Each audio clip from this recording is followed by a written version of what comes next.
Our guest tonight, the always controversial and hysterically funny Andy Dick. And we will be talking to Andy momentarily, but first, my opening remarks with my trusty sidekick, Adam Egget. Where's Adam Egget? Well, this is odd, folks, and I must say bewildering to me. When I usually look 2 degrees to my right, who do I see but my trusty sidekick, Adam Egget? Well, tonight, no such luck. Wouldn't you know it, huh? Well, this was bound to happen sooner or later. Well, I'm sure he'll be here any second now. It's live. I know what I'll do, what I always do.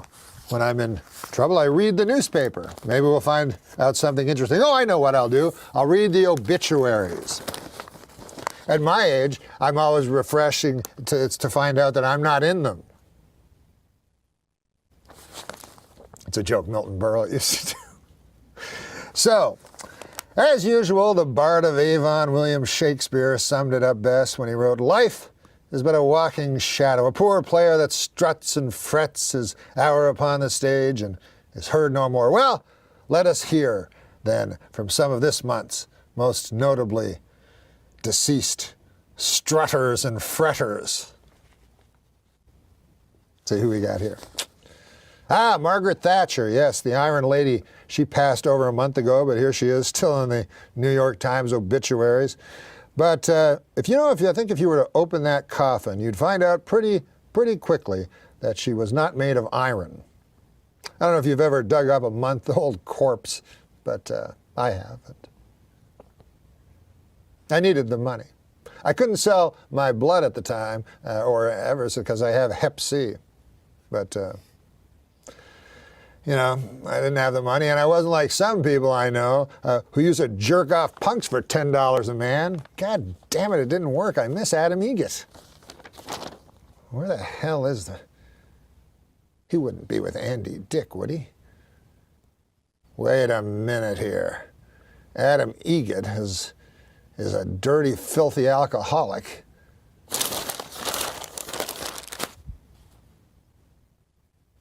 And Andy Dick is clean and sober. Where is my trusty sidekick, Adam Egget? Have you seen him? The last I saw him, he was in the bathroom with Andy Dick. In the bathroom with Andy Dick! In the bathroom with Andy Dick!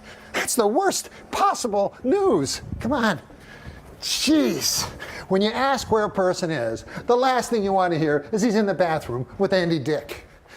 Let's find out. Hey guys, listen, I know what's going on in there. You're sucking each other's hot cocks and you're doing cocaine. Norm! Yes, Norm, let me in. Let's go. Andy, why are you naked? Yeah, Andy, why are you naked? I think the more important question is, why are you guys not naked?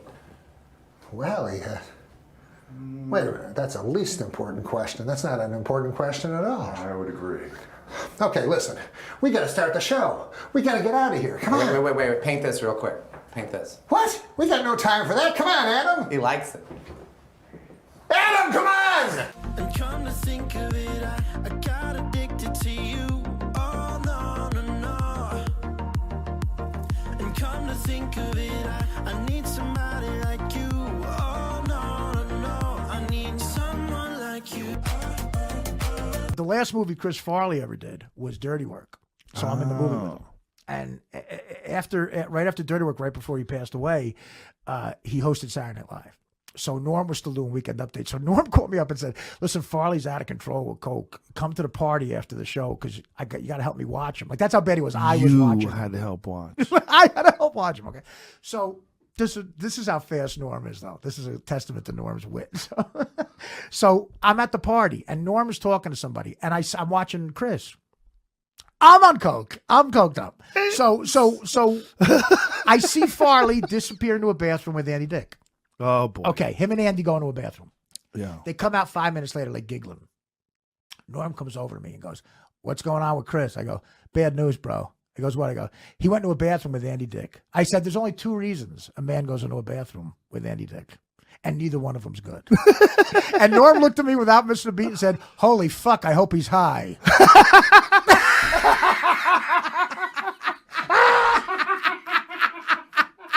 You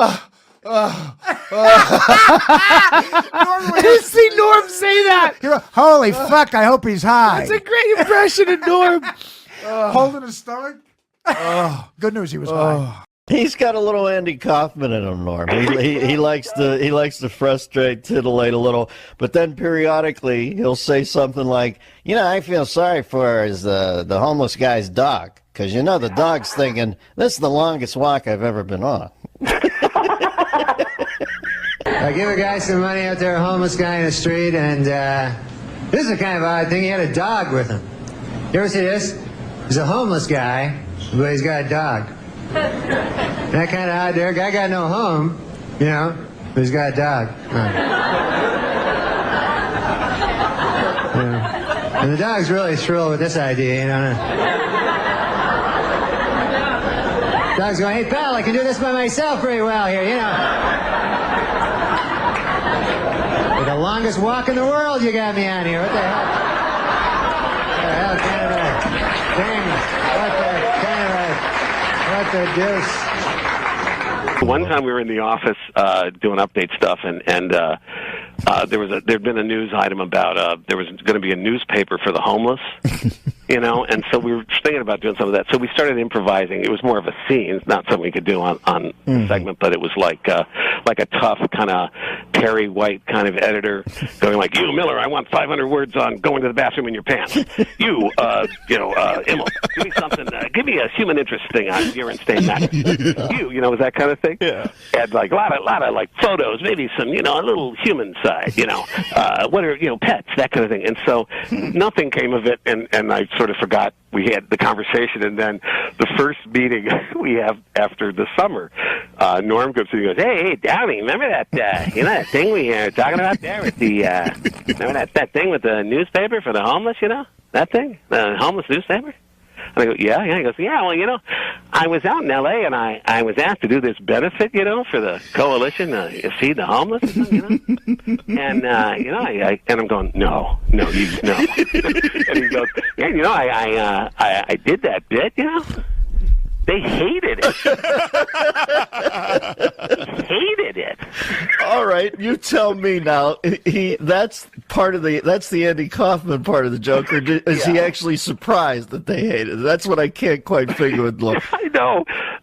Jimmy calls in here periodically and says that he has bought a puppet and he wants to work material out on the show. And I'll say, "Well, tell me about the puppet." And it's an old man puppet who's a Holocaust denier. And it's obviously just Norm sitting at home talking as Norm. He makes no pretension to a puppet voice. I know. And I think he's Andy. I don't know. I view a lot of Andy Kaufman in there. I heard a joke. Yeah, there you go, Norm. You got it. How would it take by the night monkey? All right, hold on a second. Go ahead, Norm. No, I'm terrible at telling jokes, but a guy, he gets a genie or something that gives you wishes in a lamp, right? Yes. Right? Yeah. Okay. And so he's like, "Oh, no, that's not it." He goes to his whole head is a giant pumpkin. That's how the joke starts. Mm-hmm. It's like a giant pumpkin, and then his friend goes, "What happened?" He's like, "I found this genie in a lamp, and he gave me 3 wishes." And he's like, "What happened?" He goes, "Well, the first wish I wished for like $100 million, and I got it. And then for my second wish, I wished for like a beautiful lady, and I got her." And the guy's like, "Yeah, but what happened?" He's like, "The third wish, that's where I really blew it." And the guy goes, "What happened?" He goes, "I wished for a giant pumpkin head." You guys got it. Really, put a CD out together. You know what I really hate? You know what I really hate? If you go anywhere with him, like for a couple of days, he does that on purpose. He'll tell jokes with no ending on purpose. I don't think you need one. Sometimes you can tell a joke for like a while, that. And then that happens. You don't need to have a joke. But, you know, I would like to tell you the story of the 3 people who was carrying the biggest cannon in the world to Spain. It was 2 boys and 1 girl. And they had this big cannon, you know, it was 50 feet long. And they carried it over the mountains and under the valleys. And one day they get to the top of the highest mountain in Spain. So the first boy, he points this cannon to this castle, you know, to shoot.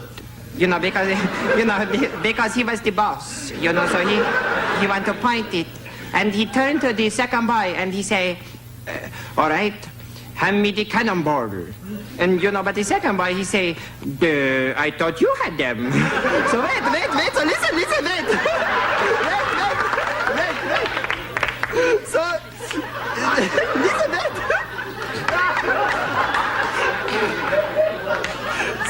So they both turn to the girl, and she say, "Don't look at me."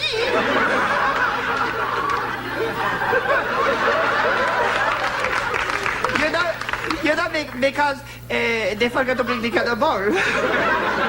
You know, they have the cannon, but they have no cannonball. They could not shoot. Do you understand? Thank you very much.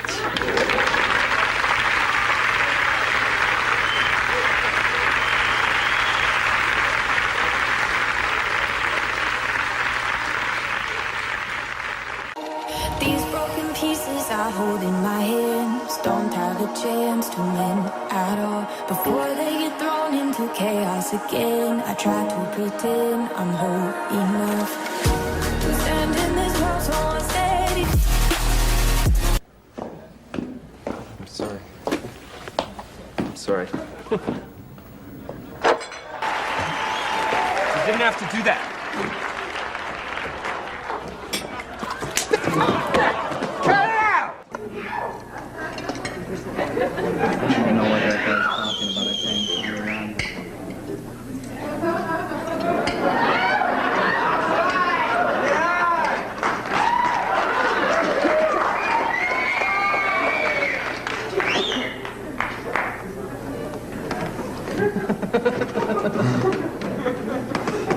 You know what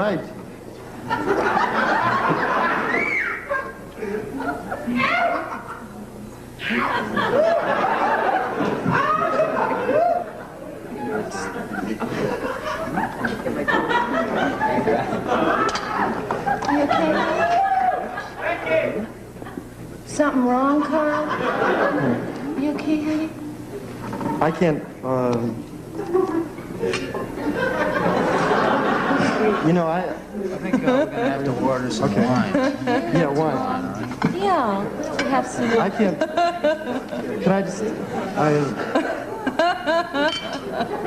So no. Just say it. I can't play. I can't play stoned. I feel really stupid. You feel stupid. She's great. She's great. You feel stupid. I feel very stupid. You feel stupid. I feel great. Oh, let's have some bread. Yeah. Yeah. What? I feel stupid. You feel stupid. I feel very stupid. No, because where are you going? Well, I don't know. I think I'm gonna.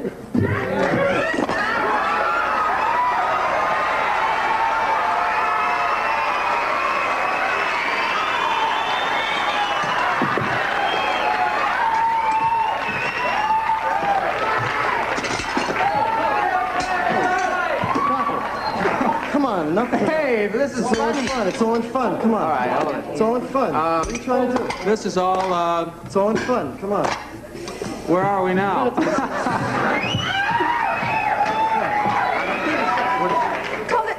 Cut out. Cut out. So you cut it out. But why do you have to push this in my face? And why do you have to push this in my face? I'll put it all in your face. in the show. That's Come on. why. Why? So what do you, come on, So what do you have to? What? What?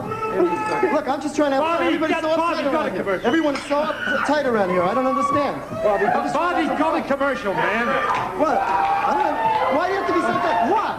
Work up to me. Come on, man. Hold on.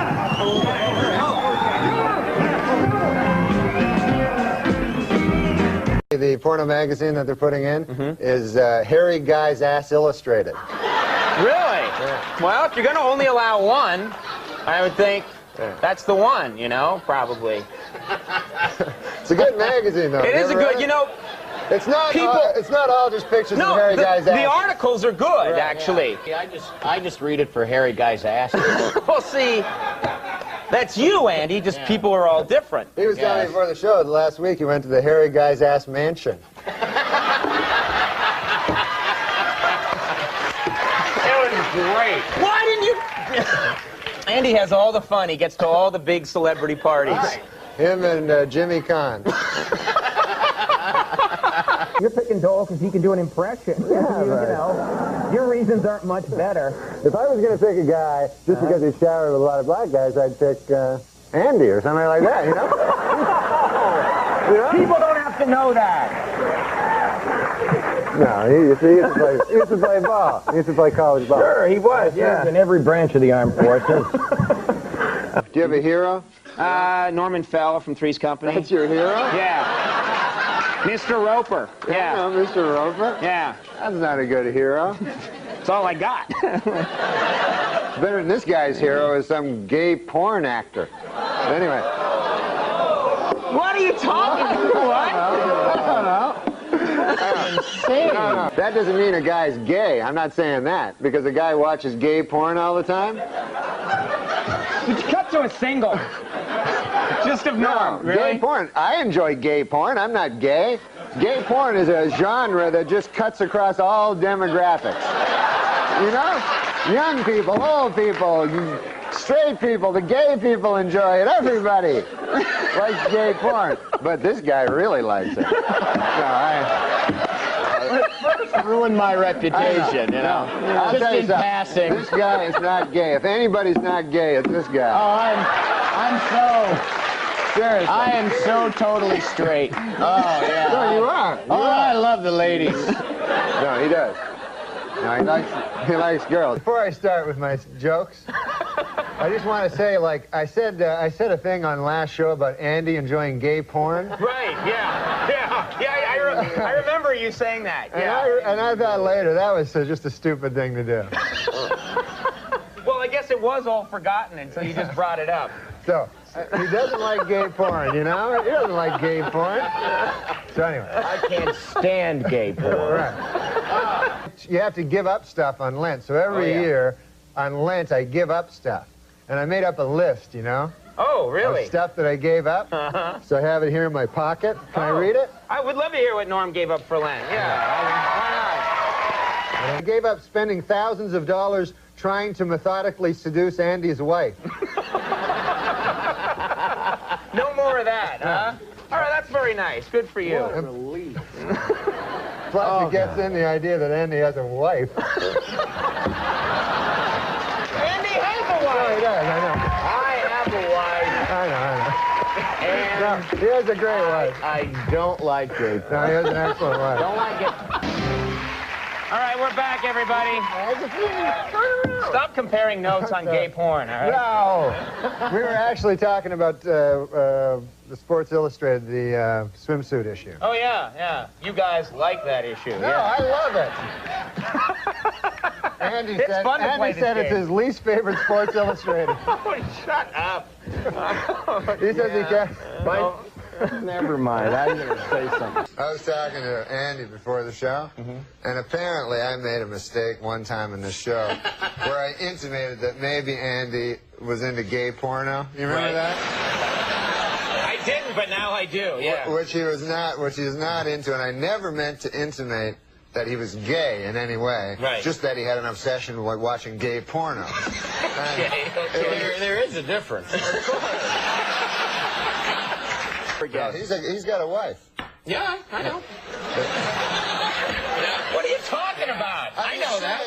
Have you ever met her? Yes. Okay, good. What are you talking about? She does exist. She No, does I know exist. She exists. Yeah. Yeah. That's what I'm trying to tell the people. I don't want them to think that Andy's into gay. And there's nothing wrong with being gay. Unless you're not gay, and then there's something horribly wrong with it. That's when it goes awry? Hey, I'm going to miss Andy on this show, man. Oh, yeah. He's got to leave, huh? How bad is that, huh? Yeah, he should stay. You want him to stay. You should stay. Good move. You should stay. You just Get killed him booing. Yeah, you killed everyone's joy tonight. No, I swear to God, though, when you sit on a couch for the living, you should think about not giving that up.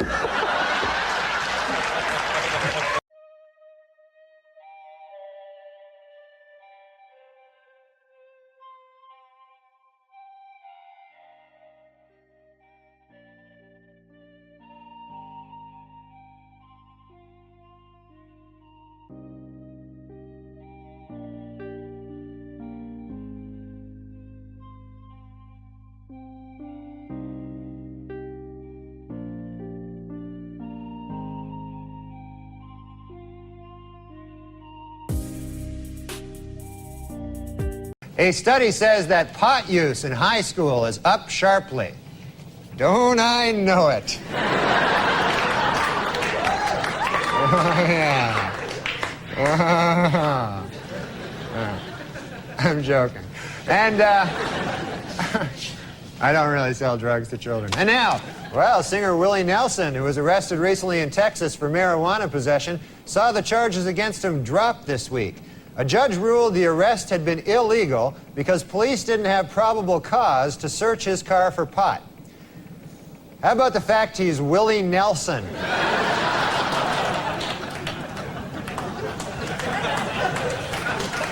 And also in music news, the Black Crowes have announced that they will donate profits from a recent concert to victims of the Oklahoma City's bombing. Then the band will smoke a huge amount of pot.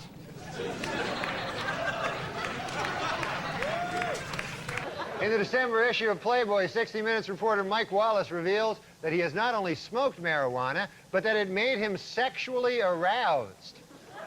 According to Wallace, he made these comments in an effort to frighten young people off sex and drugs forever.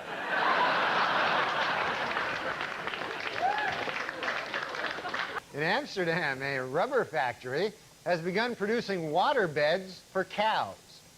Let that be a reminder to anyone who wants to legalize marijuana here in the United States.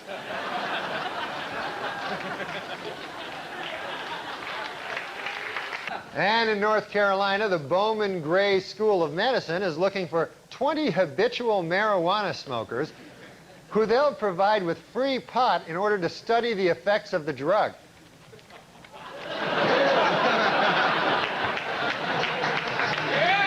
Note to self, spend summer vacation at Bowman Gray School of Medicine. Maybe take Timmy Meadows along with you.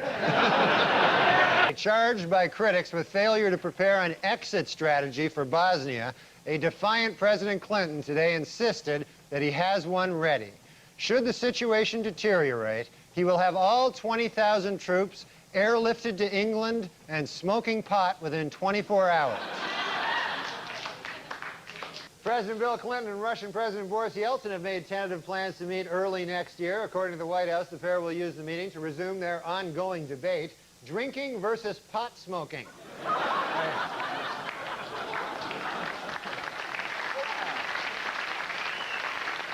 Moments after the Bosnian peace treaty was signed in Paris, grenades rocked Sarajevo, killing 6 people. Asked if the renewed violence raises questions about the ceasefire, President Clinton hopped a plane to England and lit up a big fat joint.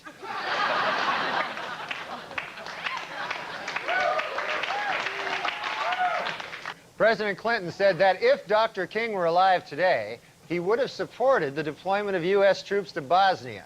Later, when asked how he could use the late civil rights leader's name in such a self-serving manner, Clinton hopped a plane to England and lit up a big fat joint. Sapphire called the First Lady a, quote, congenital liar. Clinton responded by saying Sapphire, quote, deserves a pop in the nose. Sapphire replied by offering to fight Bill Clinton, quote, anytime, any place. The president answered, quote, how about right now? Then hopped a plane to England and lit up a big fat joint.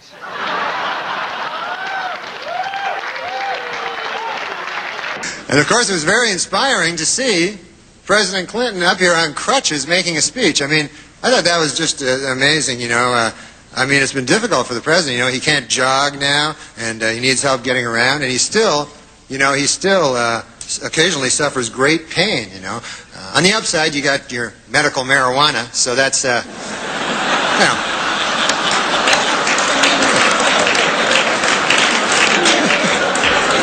You must inhale, sir. It's the only way you're going to get better.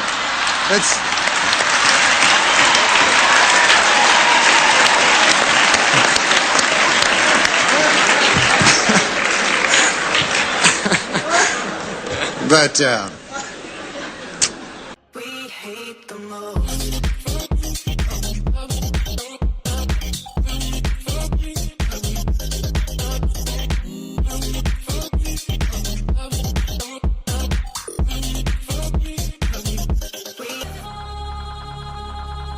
you think we stop saying N-rig, which means, you know, or N-rich, or nigger-rich, or nigger-rig, which were terms that some people are going, were they terms? Because, well, it's a fine. Or do you think we just shouldn't use people? Or what they say when you, hey, stop with that joint there, you're getting spit on it. So, no, hold on a second. So most people would say that we stopped those things because it was egregious. Yes. I know what I'm saying. Yeah, no, I know. And so you have to say, so if the answer... Talk about this new movie called Dirty Work. Dirty Work. Yeah, Somebody's got to do it. I read the synopsis of it. It sounds like a lot of fun. Two guys who just can't seem to get it together, right? Yeah, we can't get it together, so the only thing we're good at is getting back at people. Yeah. So we open a revenge for hire business. Yeah. I like this. Yeah, this is good. So if you need revenge, you see, you'd come to me and I'd figure out a revenge. Let's suppose there was somebody that was getting, you know, was a mean, you know, then you... Treating you unfairly. Exactly. I would come to you and say, I want revenge. Yes, and I'd figure out a way to get you revenge. Well, you do this in the movie to Don Rickles, don't you? Yeah, Don Rickles was great. Well, what did he do to deserve some revenge? He was just Don Rickles. What I love is that I read that you wrote insults for him. He didn't like them at all. He wrote his own insults. Yeah, he just did. We just said, do whatever you want. Yeah, you can't. And he just insulted us. And it was great because it's funny when he insults you and it makes no sense. Yeah. You know? Like he'll just go up to you and go, listen, why don't you go to Alaska and live in a shed with a rake? You know? And you go, what does that mean? What is that? You're talking to the right person. He thinks he loves Don Rickles. Great. Oh, God. So you like acting, huh? So this could be the beginning of a whole new career for you. Yeah. Just like Chevy left Saturday Night Live, went out to Hollywood, became a big movie star. Well, acting is tough. I mean, one of the toughest things is you don't have your own name. Like, my name's Norm, as you well know. Sure. And my character's name in the movie was Mitch, you see? So in the scenes, like, a guy would say to me, hey, we better get going, Mitch. And I go, huh? And then they go, cut, right. you know? You're not used to this. Right. So then the next time they go, let's get going, man. We got to get going, Mitch. And I go, yes, me, Mitch. Let's get going. I'm Mitch. And then they go, cut. And Bob Saget directed this. Yeah, well, you know, there's bad news and everything. How is young Saget? He's actually right over Bob? there. Hey, Bob. Come on over here. Bob Saget.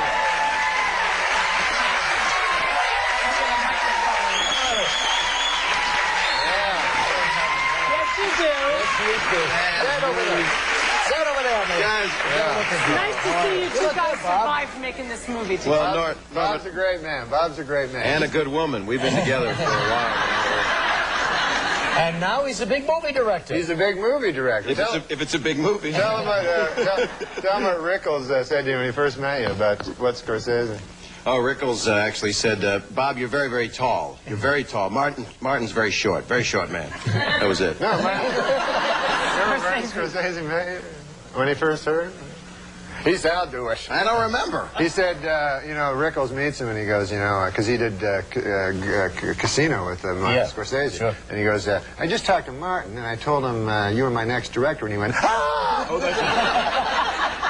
He left me a message. He called me at my office and he said, I don't understand. He left this message. He says, I hit 2 in pound and I hit 3 in pound. I don't know how your Jew spaceship works. He says, call me Saget. I miss you. Don Rickles. It's very funny. How is he as an actor? He's really good. Yeah? Big He future? is. Yeah, I think the man is incredibly talented. I'm not just saying that because we have a movie opening on June 12th. No, he's in full commitment. He says he wouldn't answer, you know, the name Mitch, but he did. Yeah. Not to me, but to other people. Well, you gave it 100%, huh? Now, can this guy become a romantic leading man in the movies? Yeah, he turns me on. No, I think, all kidding aside, I've talked to a lot of ladies, a lot of ladies, and they all said they find this man very sexy, and they think his... What else do you need? His eyes. They love his eyes. Beautiful eyes. Oh, your beautiful eyes. They twinkle. And he's got those Tom Selleck dimple things happening. Oh, yeah. This is the new Tom Selleck, absolutely. He's got the little wavy hair thing happening. Yeah. I think you're getting to Kathy Lee. Oh, yeah, baby. All right, so it opens on June 12th, June 12th. All right. Friday. They say revenge is sweet. Bob Saget and Norm MacDonald are hoping it is also funny. Saget makes his feature film directorial debut. MacDonald his writing and starring debut in Dirty Work. Basically, two guys who've never done this job before. It's an irreverent comedy that proves getting even can lead to odd situations. They're nice cars. These are luxury automobiles. I got a whole place. They're fully loaded. They're loaded with dead hookers. Either. They're seeing things. Don't shoot this. This is not part of the commercial. Is some jerk making your life miserable? You want revenge? Call 555-0187 and let us do your dirty work. Sort of like Ghostbusters. Yeah, a little bit, but there's no ghost. Just hookers and trunks. Hookers and trunks. Which is good programming in the morning for your family. You've never done this before. You've never done this before. Nervous at all? Hookers and trunks, or you mean the movie thing? Big, funny directorial debut, comedy, you, starring role. Yeah. A lot of pressure. Yeah, I'm nervous. No, but, you're not. No, I'm not, because I take the Xanax. 3-4 cases a week, isn't it? No, I sell it to him. Do you? No. Tell me about the movie. Actually, he's a very, very funny man. The movie? Oh, I'm sorry, I got crazy. I was reading that. The movie is two guys that start a revenge for hire business because one of their dads, Jack Ward, needs a heart transplant. He's my dad, too. He's both of our dads. You can't say that, though. That's secret information. Oh, yeah, that's the big plot twist. Yeah. So, we give that away later. Let me tell you how The Exorcist ends now. Silence of the Lambs, they kill that guy. Revenge. What do you know from revenge? Do you have any experience in your own life with revenge? Yeah, I always think up revenge is to get back at guys. Like if they screw me over, if they do something mean, you know. Really? Oh, all the time. Like this one guy, man. He would always. What's that? What you got there? A little article about you in a little feud with another network. Oh yeah. There's this character over on the NBC. He's the president, and he hates me. And why? He doesn't think I'm funny. Sorry, I shouldn't be laughing if you're not funny. No, I am funny. Yeah. He's very funny. I think he just doesn't know you. He's a jackass. What about dirty work, though? What about dirty work? Can I have that? Yes, matter of fact, yeah. That's a good thing. Dirty work is what about it? It's funny, don't you think? Is it funny? Have you ever done any revenge, little tricks, do little pranks to people to sort of get even? When I was a little kid, I did this thing where I would phone people at random, me and my brother, and we'd go, hello? We'd pretend to be all scary, and we go, my mommy gave this number to call you in case there's an emergency. There's someone at the door trying to get in. There's someone at the door. That's terrible. Yeah, it was funny, though. He did something to me 2 days ago. I was driving. One of the stars of the movie, Artie Lang, is very excited about everything that's going on with this movie, and he got a brand new Cadillac. Beautiful black Cadillac. We went golfing. We played 3 holes, then went to the snack bar, and then we played 2 more later.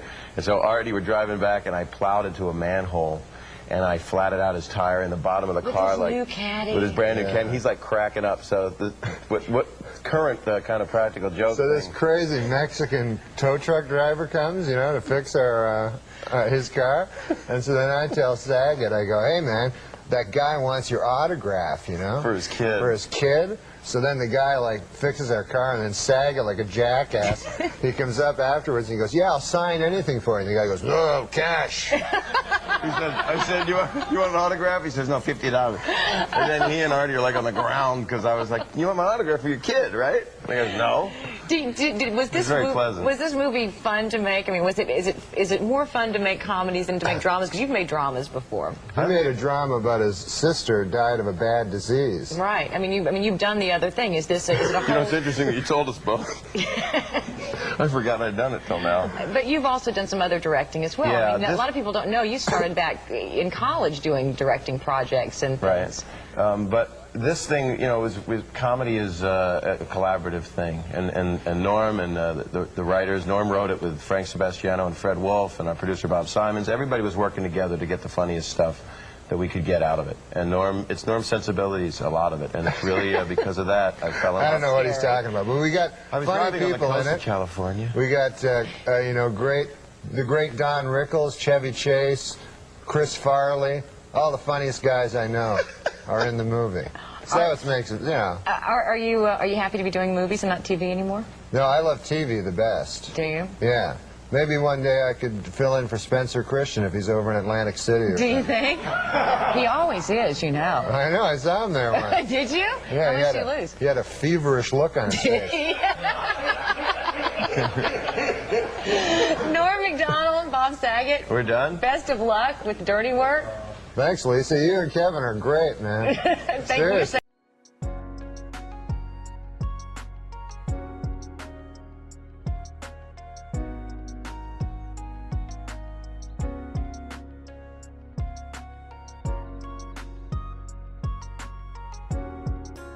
But you wrote a sequel for Dirty Work, I did. and we had And- the money. Yeah, we were going. That's We were going. unbelievable to me. Yeah. And Norm, I didn't think he was going to die. And I didn't know. And I was know going you to say, did. did you know? I mean, you know, writing a writing a sequel that stars a guy who's got leukemia is not a smart move. So Well, when nobody knew, and he wanted it that way. And I think it was also him being a gambler at heart, you know, with life. He thought he And could get that's- through it. And by the way, he was told he was going to. So I think it's those last few weeks. I think he was really thinking he was going to beat it, and we were set to go. And so you were going to be getting the phone call. Yeah. And I told you that when I was in New York, and it's really good script. And he and Laurie Jo Hoekstra, who I love. Yeah, Lojo, the great LJ. She's just great.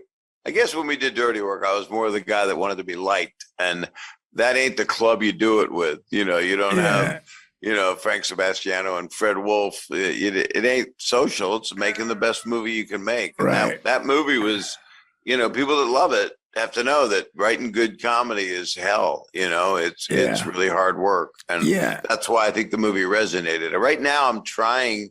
We'll see what happens. I'm trying to make the R-rated cut for Norm. You know, Right. to do that because 7 minutes are missing. So, Oh, no kidding. Yeah. Remember you guys had, I can't give it away if it comes out. Well, it involves donuts. The donut scene. Yeah, right, exactly. And there's more than that, but, you know, the prison scene's a little bit different. Yeah. And well, I can say what it is. The prison scene, Norm gets fucked in the ass. And as you do in prison. Listen, I've been there. No one always gets fucked in the ass. Believe me, that would be I'd be a hard date to deal with if that happened. Well, for you, it's like looking for Waldo once you get in there. But anyway, you know, Norm says after he gets fucked in the ass, you know what hurts the most is the lack of respect. That's what hurts the most. But the other thing hurts the most, the anal rape. Right. And that got cut out. But we used a wide shot, and amazing that it worked. That and the other thing. Right. And I had Norm loop it, and he went, God, looks like I said that. So he didn't. You said anal rape, Norm. And so hopefully we'll put anal rape back in where it belongs in Dirty Work. Anal rape belongs no further than your friendly podcast and your friendly movie makers. You know who I met once, Bob? You may have met this guy. I bet you did. But you remember that book on stand-up written by maybe William Goldman? I can't remember. But it was about Lenny Bruce. It was about Lenny Bruce. I don't think I read that. It was Lenny Bruce. I never met Lenny Bruce, but I didn't know who William Goldman is. So there was a guy that was with Lenny Bruce that was supposed to be the funniest guy. Well, and he was Rodney's friend. Were Joe Ansis. Yes. Joe Ansis, Rodney Now, I told met me. Joe Ansis. No way. He came to Saturday Night Live, and he wasn't very funny. Well, he was an old man by then, right? Yeah, he was with Rodney.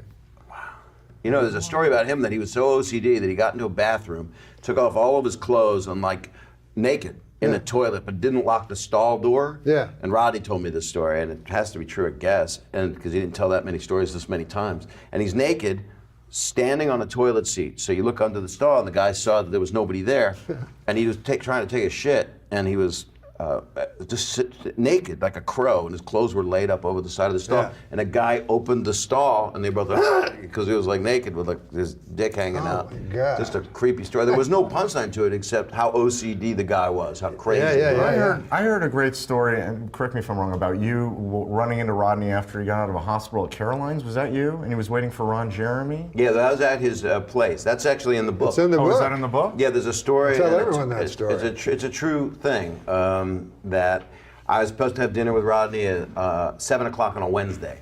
And I got to his place, and he was in a robe, and he'd just had surgery, but he was healed, you know, wasn't like hanging out. He had a scar up here, and he said they took out all my guts, lied them next to me, and then put them all back in. That's how he talked about his surgery. Just like something quick, like Legos or something.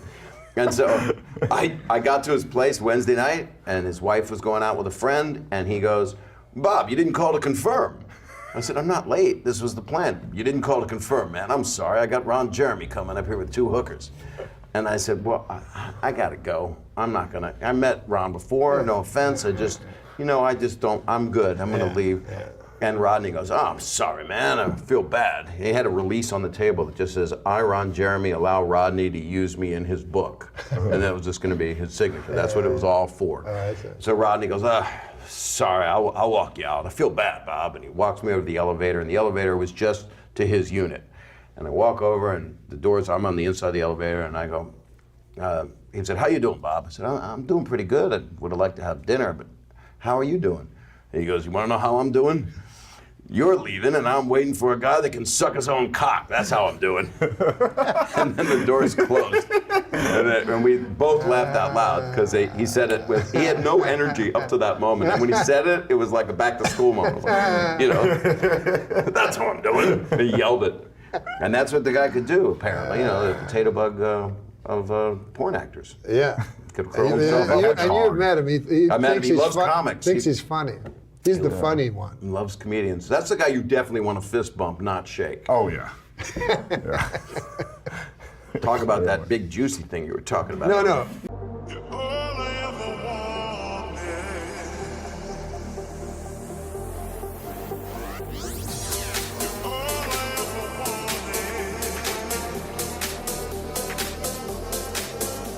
Here's a guy who's very funny, but he's lonely. He needs acceptance. Make him happy, won't you? Bob Saget, how about it? All right, Bobby, here we are now. Thank you.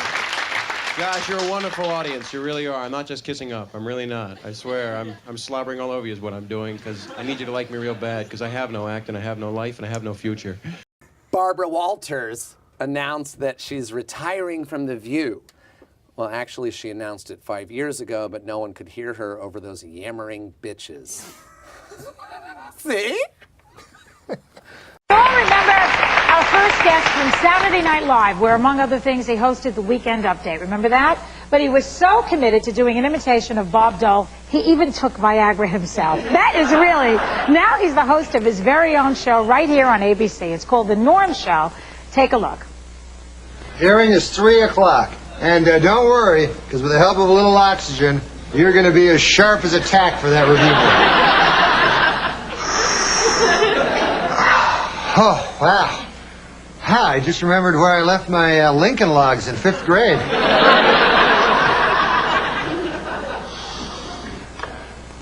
In 1938, I killed a hobo.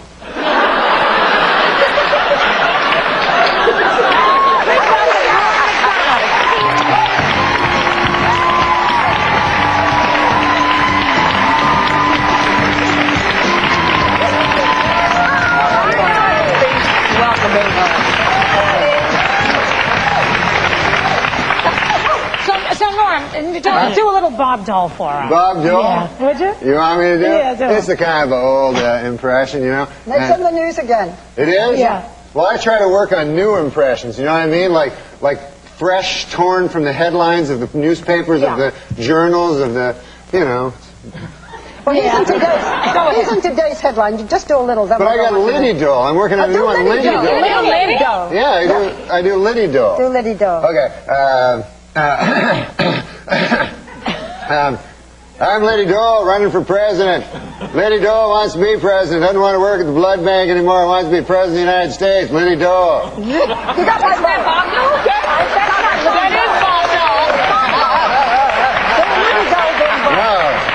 Bob Dole says, I'm Bob Dole.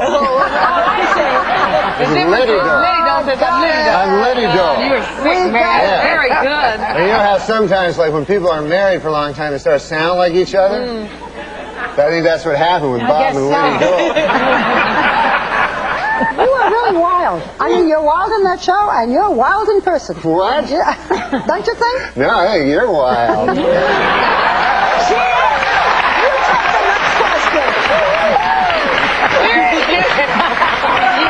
You hear us talking about the Friars Club roast and everything, and you know, Joy is the queen of the Friars Club. I went to that Friars Club once. I never seen a roast or anything like that, Joy, but I went one time. I loved playing poker. I had a bit of a gambling problem for a while, and I couldn't get enough poker games, right? So this dude, he told me, you gotta go to the Friars Club, man. There's a big poker game there, right? I have to talk to 4 people here. So I go to the Friars Club. Barbara, are you listening? Yeah.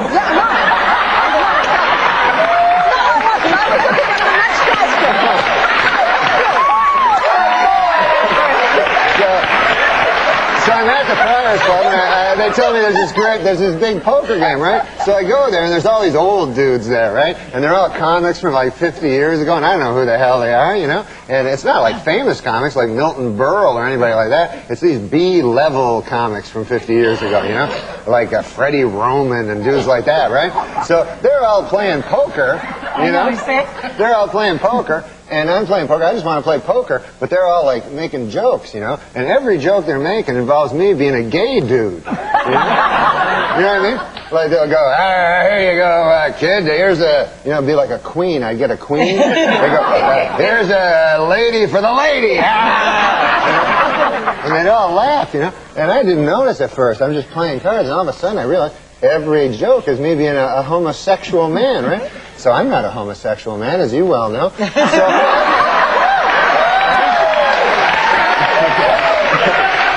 definitely not. You're not. yeah, I'm not. And let me tell you something else. I would have sex with you while you were awake.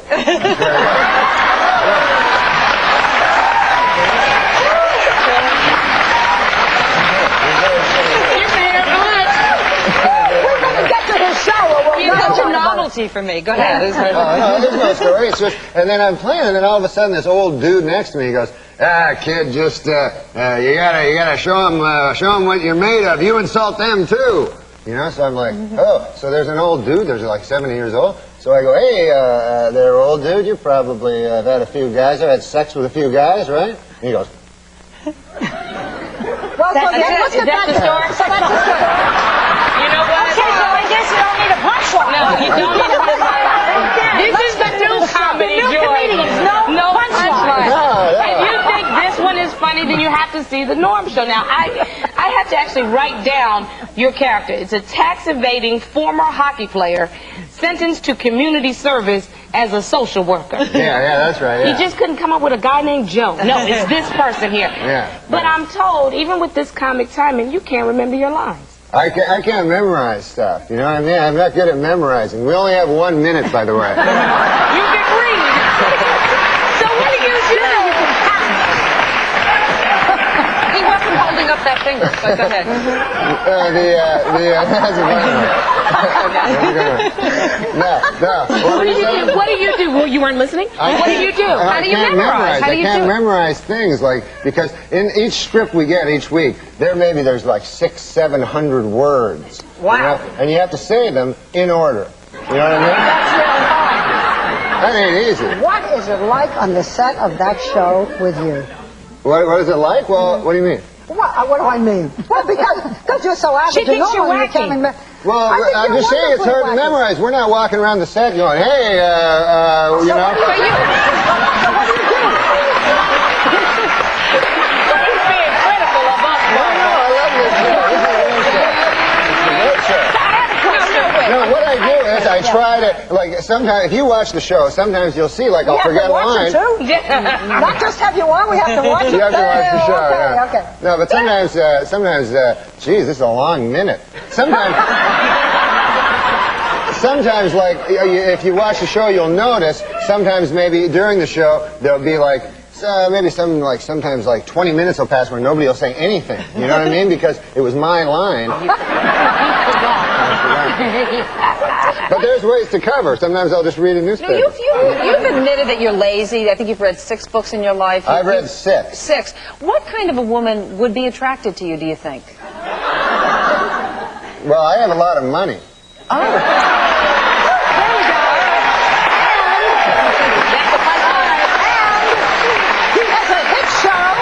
That they just announced yesterday when we all pranced before the advertisers. I got been renewed for next year's. Yeah, we did. Yeah, we did. remember? And I have forgiven you for all those takeoffs you did on all of us very serious news people. Oh, on the Saturday Night Live program? You were brilliant. You were. You were brilliant. No, you were. You really were. Tell us about your garbage collecting day. Joy's book is great. Did you read it? Oh, absolutely. Thank you, That was a very Thank fine you, Norm. book. I really enjoyed Joystick. that. Say the name of the book. Enough already. Joystick. We're coming back at the last segment. We're talking hot topics, and we're going to be discussing Star Wars. Do you want to stick around and join us? action Yeah, that'd be figures. Great.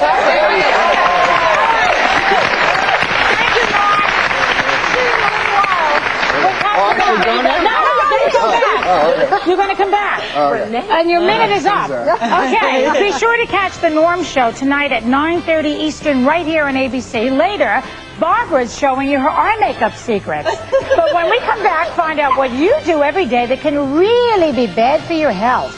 We'll be right back.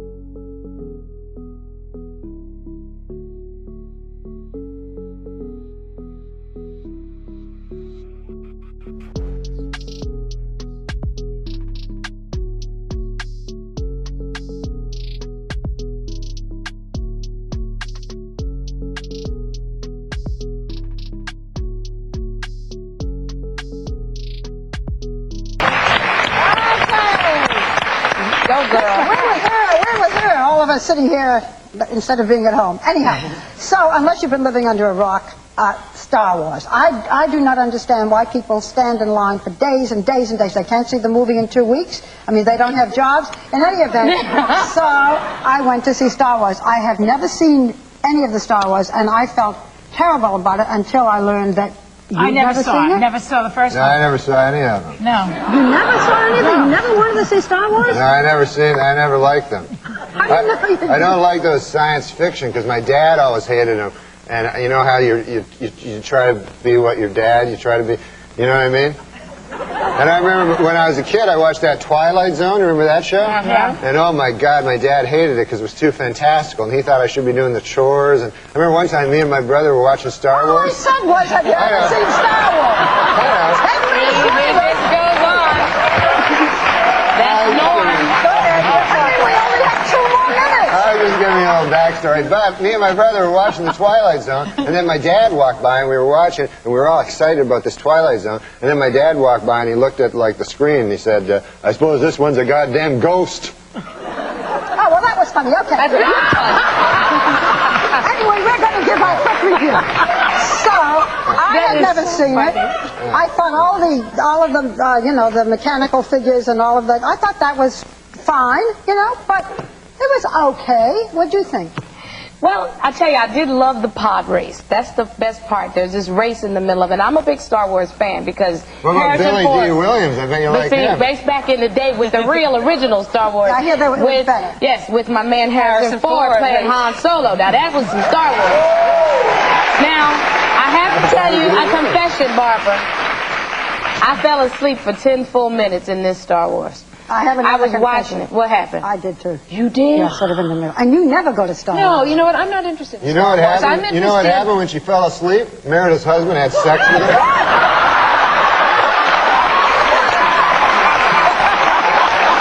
You weren't supposed to tell. Yeah? get a little of that if you weren't so busy fondling what these are you action doing figures. with I mean, that? what really about? No, well, you know what? There's a psychiatrist. Is it from Harvard? I think it is. Who's been studying these figures and noticed that their muscles are getting bigger, and boys have body images. They don't talk about it, but they do body image problems. And part of it is because of these action figures. They see these and they want to look like them when they get have bigger. the same problems as girls. So Yeah. what are you doing with that poor action figure? Oh, I'm fighting. I am Tom Glav, and I will beat you.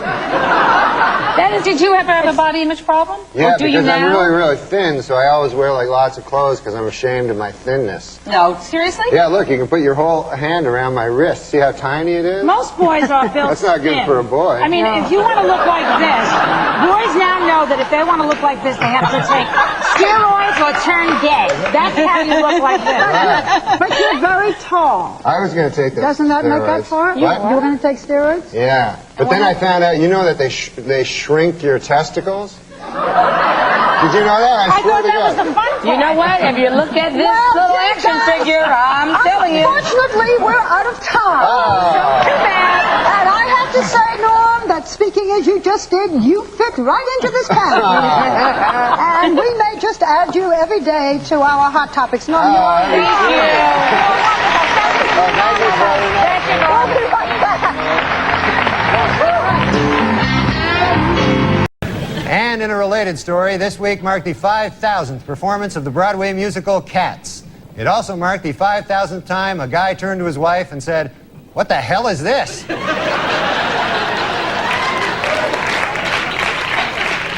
Just your manager, Jimmy. Oh, is he back there? He asked me to go to cabaret with him tomorrow night. Is that true? Was that, you think it was a date? Or? I don't know. I never heard a dude ask another dude that. So what'd you say? I said no. I only went to one musical. I went to Cats. You remember that one? With the cats? Yeah. Yeah, they dress up. They actually are dressed. It's cats. It's actual cats. Yeah. I know. I was stunned. And I say, there's a dude working there. I say, good God, man, that's about actual cats, right? So the guy goes, well, what the hell you expect? It says cats. And I go, I don't know. I thought it was like a symbolism. You know what I mean? Yeah, sure, right. I mean, if you went to like Dog Day afternoon and there's a bunch of dogs in the afternoon, you'd want your money back. Literal, exactly, yeah. Don't have to sweat it, you're a Cobra boy. All right, so, let's see. What the hell was that? Right. What was what? You just sang. Oh, yeah, I did, didn't I? 'Cause we're the Cobras, so you better look out.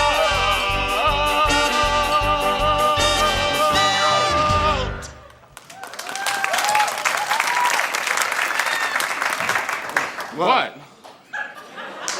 How you come up with a song so fast? No, just came to me. What about? Just came to you. It was perfect. It was like you rehearsed it or something. Here's the plan. Get over here, guys. The Panthers hang around 34th and Main. They're pretty juiced by midnight. And that's when we strike. Right. That's when we...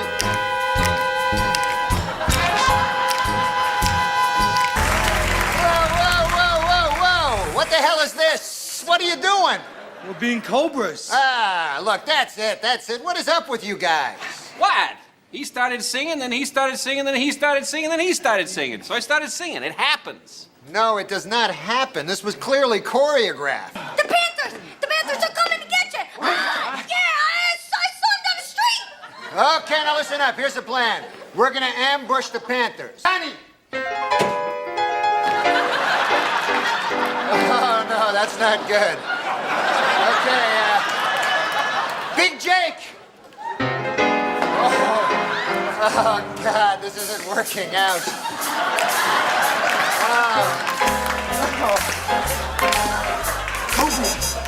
Cobras! Panthers! Cobras! Panthers! Cobras! Panthers! Cobras!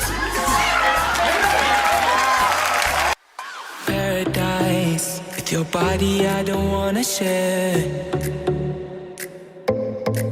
We're making dynamite, explosive love intentions building in the air.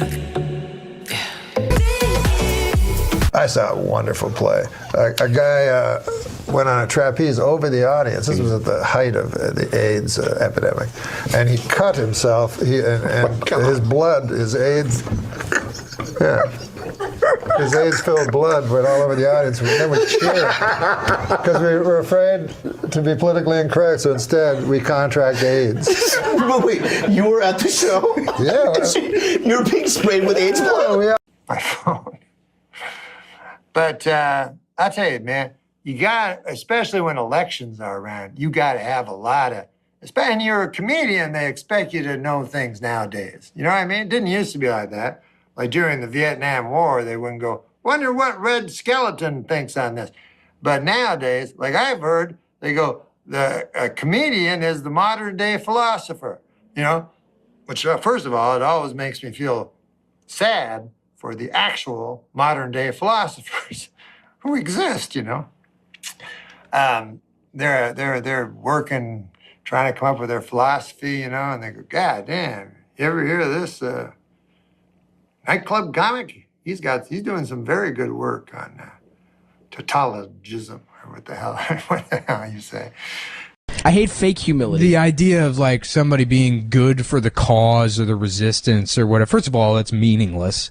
The fucking, you know, you got to go back and look at all that Norm MacDonald shit. You know that interview Norm MacDonald did where he was like, oh yeah, everybody thought Hitler was hilarious prior to him running to power, you know, or like getting into power. There was comics about him and everyone thought he was a big joke. And then he did the Holocaust. So there goes your notion of comedy being powerful. Yeah, that's like, the one where he's like, Norm rules. If you man. tell He me gets everything one, right. if you tell me one socially relevant joke that's funny, I'll give you $1 million.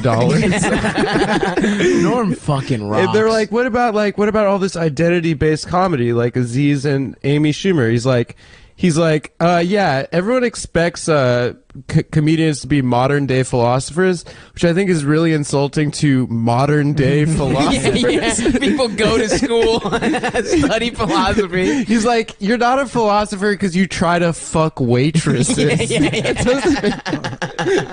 I know, man. Norm So fucking good. rocks. He's the best.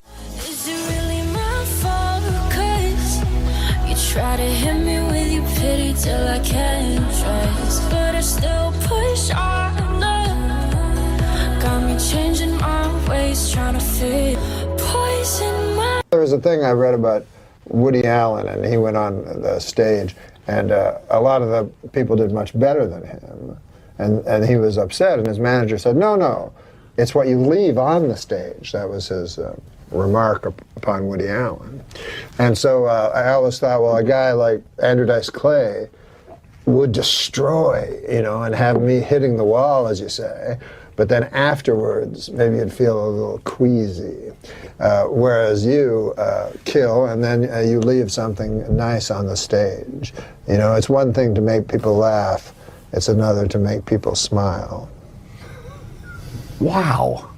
It was a private, I don't think, I mean, there may have been cameras there, but I don't think it's going to be repeated or anything, but it was part of the Netflix Comedy Festival.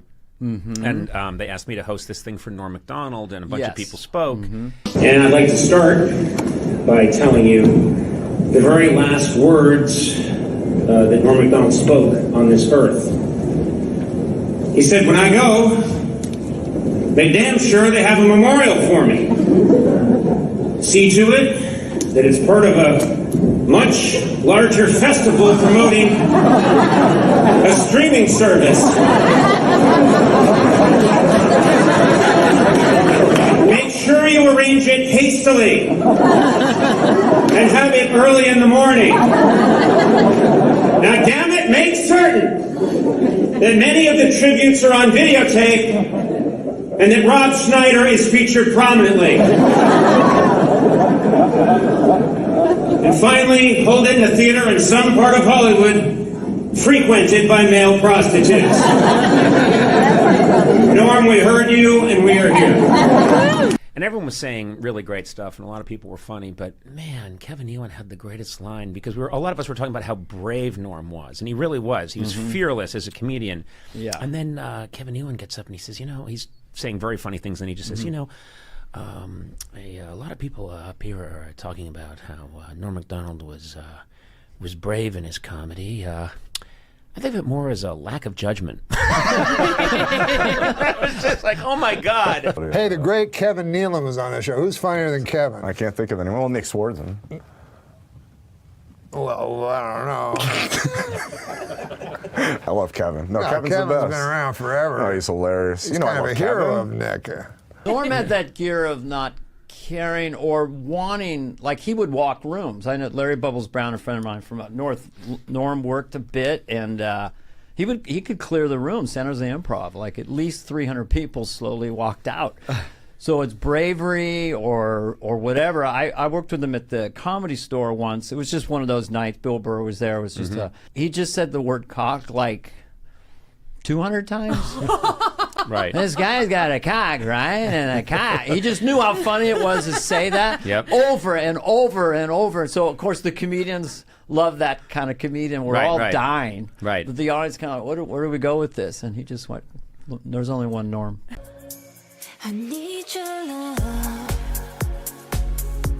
You free my mind. I need your love. Yeah, you free my mind. I saw you on Conan once, and you did say, you said crack whore and midget several times. Yeah. So then I did do a thing, full confession. I did Norm MacDonald as an alarm clock. And it was like, this is what it was. Wake up. Hey, wake up there. There's a crack whore and a midget in your bed. So I just thought that was really funny, right? What about the other? Would like to say a few words about his memorial. Yeah, David? Norm, Dana, thank you. We went to a memorial, and I'm only bringing this up because Downey's on today, and we did an intro for him, but I just wanted to do because I just went to this thing, and it was supposed to be more of a celebration. You know, it was kind of a funeral. We never had a funeral for Norm, so it was like a good way to everyone get in the same room. I think it was called a memorial, but I thought that wasn't too catchy, and they shouldn't trademark it. It's not catchy like Toyotathon, you know what I mean? So it was supposed to be like a light-hearted thing, but you know, those things do get heavy. Yeah. No matter how fun you want it to be, and no matter how much Norm would have wanted it to be light. And so we all gathered. The only interesting thing was I think they're doing some sort of documentary for Netflix because it was filmed. And that's, you know, they wanted me to speak, and that's harder when people are filming it, as you know, because it's a serious thing, and it's embarrassing. It's hard to speak anyway in front of people. And the funny part, you know, so Conan went up, he kind of hosted it.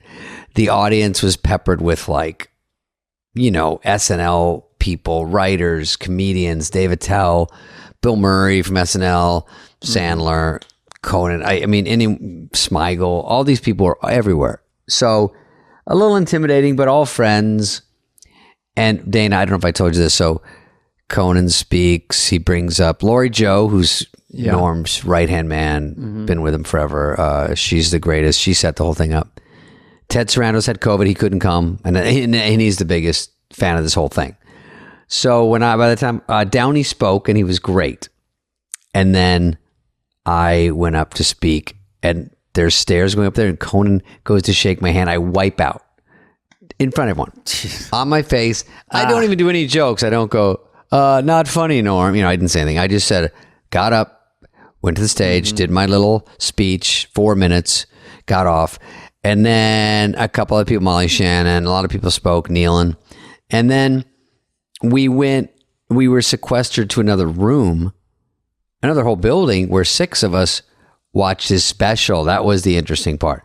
So he did a special, you told me Dana. about that. What was it? How did his special happen, Norm? So you know how I used to do those monologues during Corona where I'd sit at my desk? It was like that. He had a microphone in his hand, and Lori Joe was filming him, and he just said, you know, I keep trying to do my special, but he was getting weaker, which we didn't know, and they kept shutting down theaters, and they wouldn't let him go.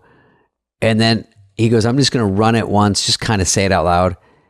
And then he never got to shoot it. So they said, let's use that and kind of make a documentary. So 6 of us watched it. Mm-hmm.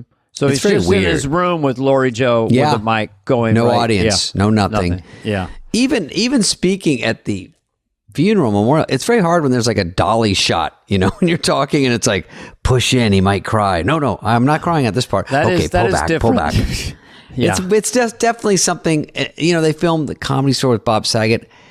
I thought that was just odd because I think people at home don't know when you make fun of someone at something like that as a comedian, they probably think it's very mean, but it's all of us just lightheartedly making fun of Norm, also saying something sad, you know, whatever. So here we are watching the special, Dana, and very interesting. It's about almost an hour. He's got classic Norm stuff. Some's very rough, you know, where people would be offended, which is good. And some stuff just really kills. And some stuff he meanders. But, you know, he hasn't had a chance to polish it or anything. It's just, hey, I'm going to run through it. So it's not really, we were discussing that. Would this work in a crowd? Yes. But Norm has his, for what he does, it was perfect. They're going to really like it. And we talked about it, discussed about, mostly everything was just positive, of course. And excited to be a witness to that. Did you ever get like a wave of just the surrealness of it, or a wave of like sort of, it's just so strange to see your friend, you know, knowing that I definitely cried. I definitely cried. I didn't at the memorial, but that one, he starts talking about his mom, and you're watching a guy, and this is the last time I've seen him because I've seen him before that, but it was right before Corona. So I haven't seen him, and he looks a little different, you know, and he's a little gaunt, and then you hear him talk, and he was pretty sharp. I mean, it wasn't like, he was smoother than my special. Like, he never looked down. I'm like, does he have a set list? What is he looking at? How does he know what's coming up? There was like, no, maybe they tightened it up, but yeah. So definitely we're seeing, and then we talked, and then, you know, we had that Adam Sandler taping after that. So, which is coming up soon. So it was a long day. Sandler was in there too. And I just thought it was interesting. And I thought people should know we finally got to have something for Norm. We never talked about it ever. I never talked about it. And I'm glad I got to see it, but it was a little bit of a crier at times, you know. I always like to think when someone's gone that they're still here. I kind of hear their voice in my head sometimes. And I think what they would say about everything, I don't know. I'm in denial about people being gone. And also in the last 2 years when I haven't seen him, or a lot of people, you just think they're out there. You just don't see them. You know, like you'll run into them. And with Norm, you're just thinking if Norm was alive, he wouldn't want to be here because it's an odd situation, and it's hard to be at those things. And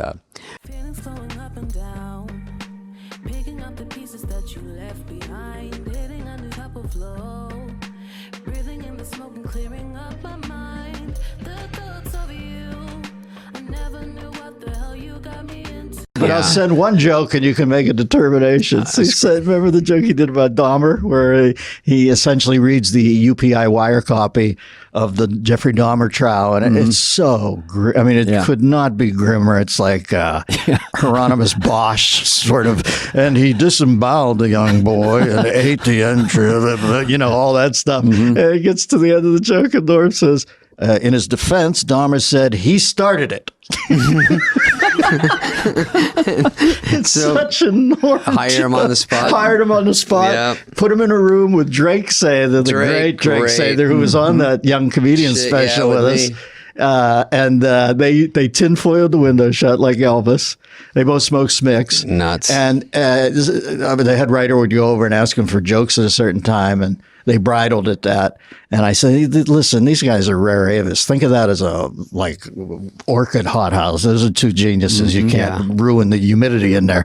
So I said, I went over to Norm and Drake, and I said, listen, guys, I'm not going to take your best jokes. I don't want to know your best jokes. I need some 6s and 7s for this monologue. Because Norm would write jokes that I'd have to hand back to him. They were so brilliant.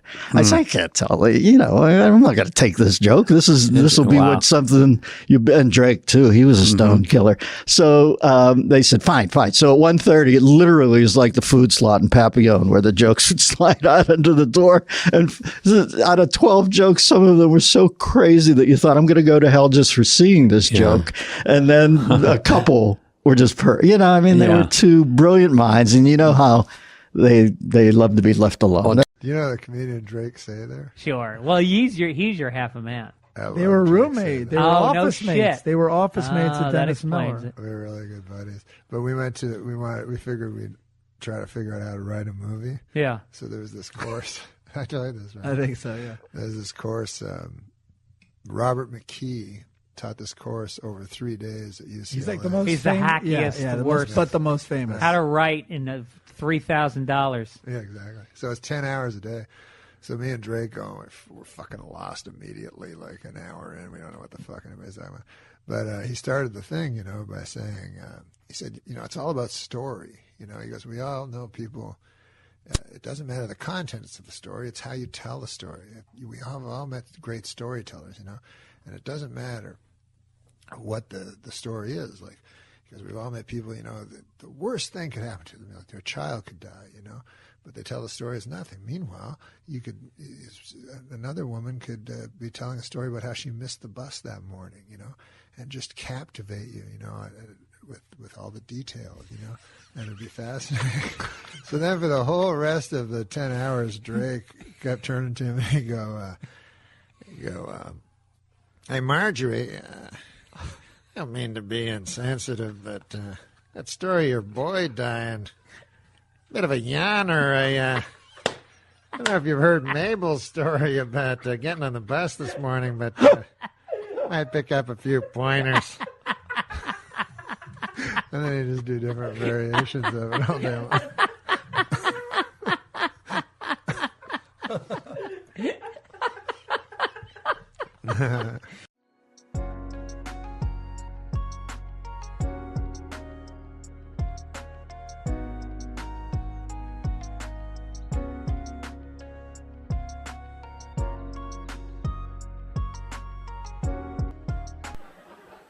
Oh, but I am trying to be healthier, though. I want to quit smoking, but I just know if I do, I'm going to go right back to cocksucking. It's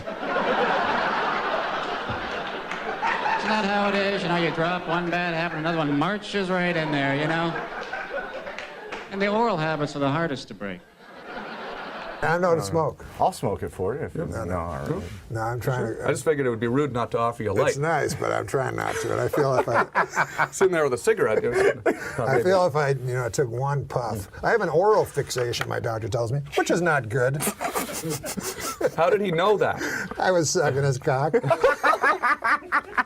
Wait, are you gonna have Thanksgiving though? Thanksgiving's coming up. Oh yeah, Thanksgiving. We're gonna have a lot of time. We're gonna go see my uncle. I saw my uncle the other day. Oh, my uncle, he's having troubles. Why is he having trouble? You know my uncle Basil? I don't know him. No, but I've talked to him before. Yeah, you've mentioned him. Yeah. Yeah, he's having troubles. His memory's not too good. And it's not. Thank God, it's not Alzheimer's or anything like that. But when a guy gets old, he starts forgetting. His memory starts, he doesn't, remember. Right. So I went to him, I went and talked to him, and I said to him, because I heard he got this new medicine for his memory at the doctor's. Yeah. So I said to him, I said, Uncle Basil, I said, how's that memory stuff working out, medicine? He says, it's going good. I said, what's it called, that medicine, memory medicine? That memory medicine, yeah. I said, what's it called? What's the name of it? He goes, oh, the name of it. What is it now? Again, I can't remember now. He says, what's the name of that flower you give to people? And I said, I don't know. What, a tulip? And he said, no, not a tulip. He said, it's, what is it now? It's a kind of a flower people wear. I said, is it a carnation? I don't know, Uncle Basil. He says, no, what the hell is it called? It's red. I said, I don't know, a rose? He said, yes. He said, Rose, what's the name of that medicine that the doctor gave me?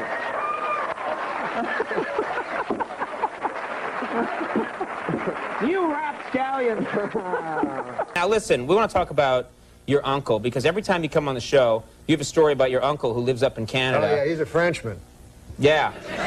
Yeah. And you always have like a little story about him. Jean-Luc. Oh, yeah, he's a crazy character, that dude. He originally visited New York City. Hello? I'm just having a drink. I can listen to you and have a drink. It's not like I went like this. Hold it. Ooh. Ah, liquid. Huh? I'm still here. Let's see if I got this right. You've got an uncle, lives up in Canada, named Jean-Luc. Jean-Luc. Occasionally he visits. Once time he visited New York. So I'm living in New York, you know? And Jean-Luc, I'm excited. Jean-Luc's going to come by, my crazy Frenchman uncle. So he gets in the cab, right? When he gets to the airport. Yeah, when he gets to the airport, the cab driver picks him up, and the cab driver says to him, "Hey, Frenchman," he says, do you like riddles, you know? So my uncle Jean-Luc, he's like, yes, I love the riddles. That's how he talks. He goes, I like nothing better than a riddle. So the cabbie's like, all right, here's one, right? So he says, here's the riddle. His brothers and sisters, I have none, but this man's father is my father's son. So my uncle goes, I don't know. Right? So the cabbie goes, it's me. It's me. Oh, yeah, makes sense. Oh, he thinks about it. Oh, by God, he says, that's a good riddle there. He says, I have to tell my wife, Mary Claire, when I get back to Gaspé. That's where he lives, Gaspé. Right. So he's like, take me back to the airport. And the cabbie's like, what? Right? The cabbie's like, I thought you wanted to go visit Norm then. No. I go back to the airport. All right, you know, I have to tell Mary Claire. Seems odd, right? Right. Gets back on the plane, flies all the way back home there to Gaspé. And he gets back, right? Runs in the door. Mary Claire, where's vous? You know, where are you, Mary Claire? Come on down here. I have a riddle for you. She goes, oh, Jean-Luc, I love the riddle. She's a woman, high voice. Michael Jackson was visiting. Yeah, all right. So, you're going to love this riddle. How was New York? Forget about that. I got the riddle. Brothers and sisters, I have none. But this man's father, he's my father's son. She goes, I don't know. Who is it? Some cab driver back in New York.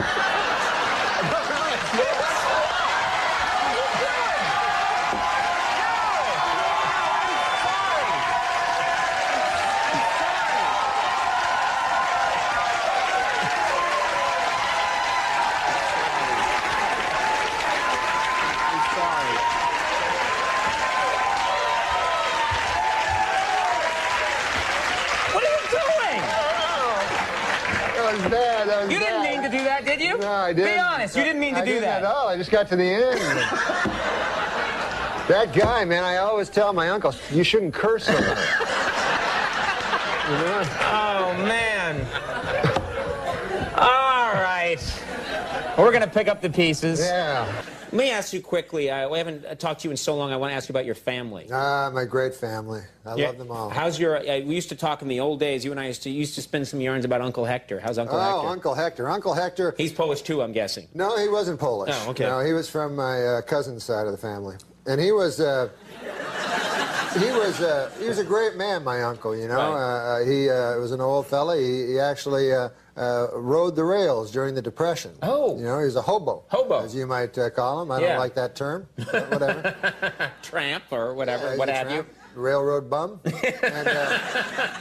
he wasn't a bum. He was just out. He was a good, honest man during the Depression searching for work, you know. And, you know, he had no money, so he'd travel the country trying to find work, and he actually rode the rails, Uncle Hector. And he told me, it was an interesting story, he'd go through, this was in Canada, and there's a town called Kitchener in Canada, and the railroad cops were tough, boy. They were tougher than real cops, you know. They had a law of their own, the railroad cops.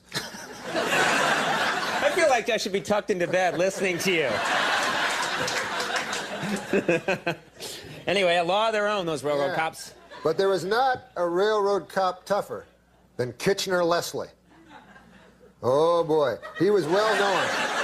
He was well known for beating hobos to death. Really? He'd find a hobo on his train, he'd beat him to death. He'd beat him to death. And so what the railroad bums would all do is, as Kitchener approached, of course... Oh, hey, Norm, how you doing? So... Wow, such focus on these stories. That wasn't a mirror. That was another guy. Oh, it was a guy named Norm. Yeah. So the railroad bums would all hop off before they got to Kitchener to avoid being beaten to death by Kitchener Leslie. Yeah. Anyways, my Uncle Hector, a good man, you know, and he walked into a mine one day. This is a story for that I think the young people could learn from. Don't go mine hopping, kids. During the height of the Depression, where there was absolutely no work, my Uncle Hector walked into I won't say the name of the mining company. It was McIntyre Mine, and he walked in. He had his lunchbox with him and his work boots, and he said, "Sir," he said, "I want a job." And they said, "We have no jobs." He said, "Well, 500 people work here at McIntyre Mine." He goes, "I don't think there are 500 men here better than I." He says, "As a matter of fact, I don't think there are 200 men better than I." He says, I think you'd be strapped to find 100 men better than I." And by golly, he got the job. What do you think of that? That's a great story. Yeah. I'm sensing there's more. Now back to Kitchener-Leslie. Yeah. The most dreaded... No. Uncle Hector.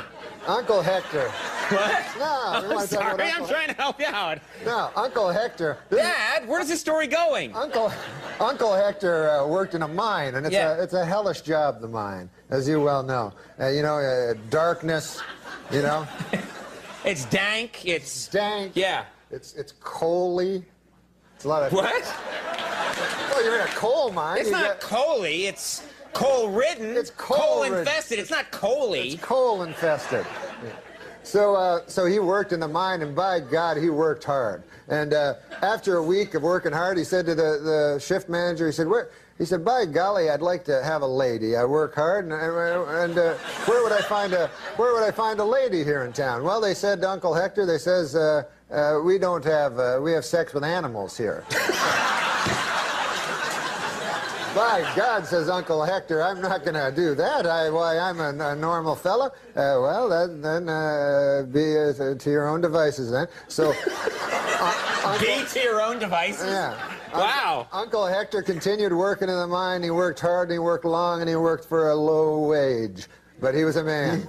And Uncle Hector, after a couple of weeks passed, he started to get a little itch, you know, as you and I say. Right. You know, Right. Well, when we're thinking about the ladies, yeah. And but he kept it under control. He went again. And he said, "Are you sure there's no ladies here?" "No, we have sex with animals." "Ah, my God."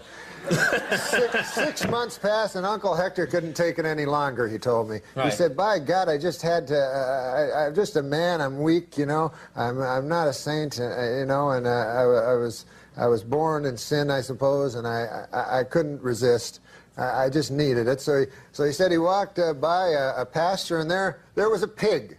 Oh, God. Yeah, that's terrible. Yeah, it's terrible. And so Uncle Hector said, well, he said, "I walked up and I began having sex with a pig." And he said, all of a sudden, he saw all the miners like around him, you know, looking at him. They go, "Uncle Hector, what the hell are you doing over there?" And Uncle Hector's like indignant. He's like, "What? Well, you're the guys that told me that you have sex with animals." They're like, "Uncle Hector, you damn fool. That's Kitchener-Leslie's girlfriend."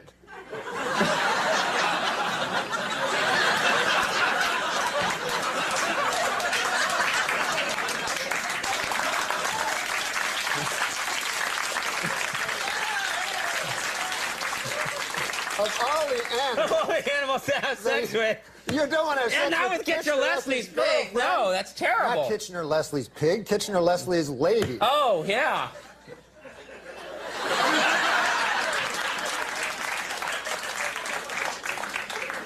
So you got a week off. Yeah, I got a week off coming up. After this show, I got a week off, so it's going to be great. Do you see your family much? Every break, I like to go back and see my folks, you know, and also my uncles and aunts and all that, you know.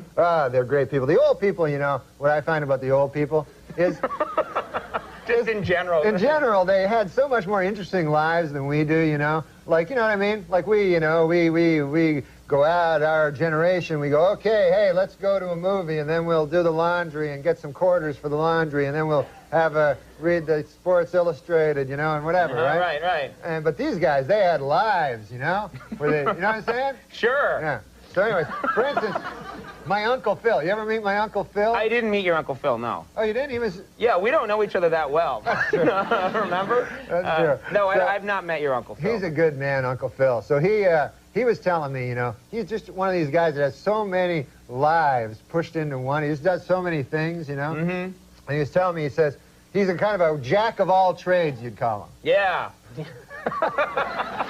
That's a good phrase. Yeah, he's a jack of all trades. So he was telling me, he said, the problem is you're not really appreciated for any single thing because you're so good at so many things. You understand what I mean? I hear you. Yeah. So he said to me one time, he says, Norm, he says, we were just walking through his town, you know, of Monkland, Maine he lives in. And we were just walking through the town. He's an old fella, you know? Right, one of the old people. Yeah, he's 80. Yeah, 80, okay. 80 years young, he says. So he goes, Norm, you see that barn over there, he says to me. I look over, there's a barn. I go, yeah. He goes, I built that barn with my own hands, all by myself.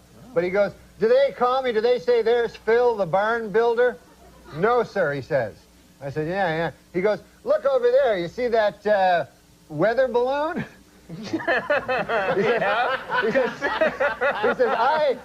you don't know this about me, Norm. He says, I was one of the first men ever to fly in a weather balloon. Wow. He says, but do they say, hey, there goes Phil, the weather balloon pioneer?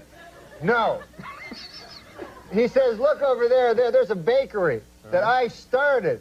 You know, that dirty bastard Bob has it now, but I'm the guy that started that bakery. And I go, all right, easy.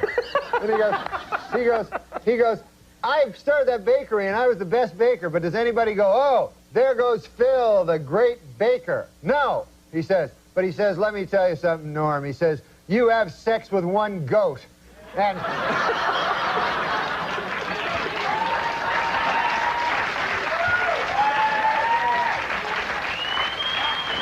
he says, people then, they say, there goes Bill, the dirty goat.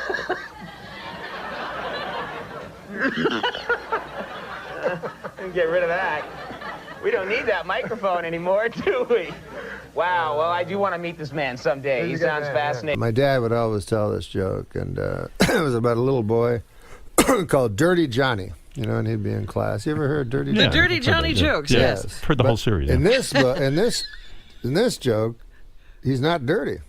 But anyways, the teacher has a thing, and the teacher says, today in class, we are going to have a little experiment. You're going to tell a story from your real life, and then afterwards, you are going to tell the moral of that story.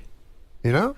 So Sheila puts up her hand, and the teacher says, Sheila, what's your story? So Sheila says, well, my dad works at the hatchery, and he took some eggs, and he put them all in a basket. All the eggs he put in one basket, and then he put them in the horse and buggy, and off we went to town. And the earth was uneven, and the eggs broke, and the teacher goes, well, that's an all right story, but I can't understand what the moral would be to that story. So Sheila says, well, the moral is, don't put all of your eggs into one basket. So the teacher says, well, by God, this is exactly what I'm looking for and what I was hoping for with this experiment. Yeah. And anybody else have one? So Marjorie puts up her hand. Okay, Marjorie, what's your story? Well, my father works for the hatchery. Most of us. Most people in that town work in the hatchery. Worked at the hatchery. Thank God for the hatchery, she says. Or where would we be? So she says, my father, he sells chickens. And he knows that eggs become chickens. See what I mean? So he had to count his chickens so he could go and sell them in town. So he had 9 chickens and 5 eggs. So instead of saying he had 9 chickens, he added the 5 eggs. You see, he counted them as chickens. So he said, I have 14 chickens. So he took them, Sheila says, and put them in the horse and buggy, and off they went to town, but the land was uneven. The chickens survived easily. They frolicked. The eggs broke. Well, the teacher says again, that's a story, you know. But what on earth could the moral of that story be? Well, Sheila says, if that's her name, I forgot. She says, don't count your chickens before they hatch out of the eggs. Right. Teacher says you could probably shorten it a little. So, but that's great. And that's exactly what we're looking for. And then she looks at the back of the class, and by God, there's the upraised hands, as you say, fucking dirty Johnny. Fucking dirty Johnny. He's going to ruin the lesson. So the teacher, inside of her head, her thoughts are moving around, and she's like, God, I don't want to hear dirty Johnny say it. This is going so well, but at the same time, I took a vow and I became a teacher that every student. All right, Johnny, let's hear your story. So dirty Johnny gets up and he says, this is a story about my Uncle Terry. He didn't work for the hatchery. He didn't even like people that did. He was in Vietnam. And he lives on the disability checks he got. Uncle Terry was not a popular man, not even among those he worked with. And I suppose we've all heard of people who've deserted from their battalion. But I don't know if you've ever heard of a battalion deserting a man. That's what they did with Uncle Terry. One day, Uncle Terry awoke in the middle of Da Nang, and everybody was gone. He was alone, and they'd left him 3 bottles of Jack Daniels and some weaponry. So, Uncle Terry got up, says Dirty Johnny, and he downed the bottle of Jack Daniels in 2 slugs, and he threw it down and smashed it into the jungle. And then he walked, picked up the 2 Kalashnikovs and 3 or 4 Glocks and a couple of hand grenades, and off he walked into the unknown, the jungle, his fate. Came upon a village, and from the village came people. Now, were they Charlie, or were they the people that Terry was sent to protect from Charlie?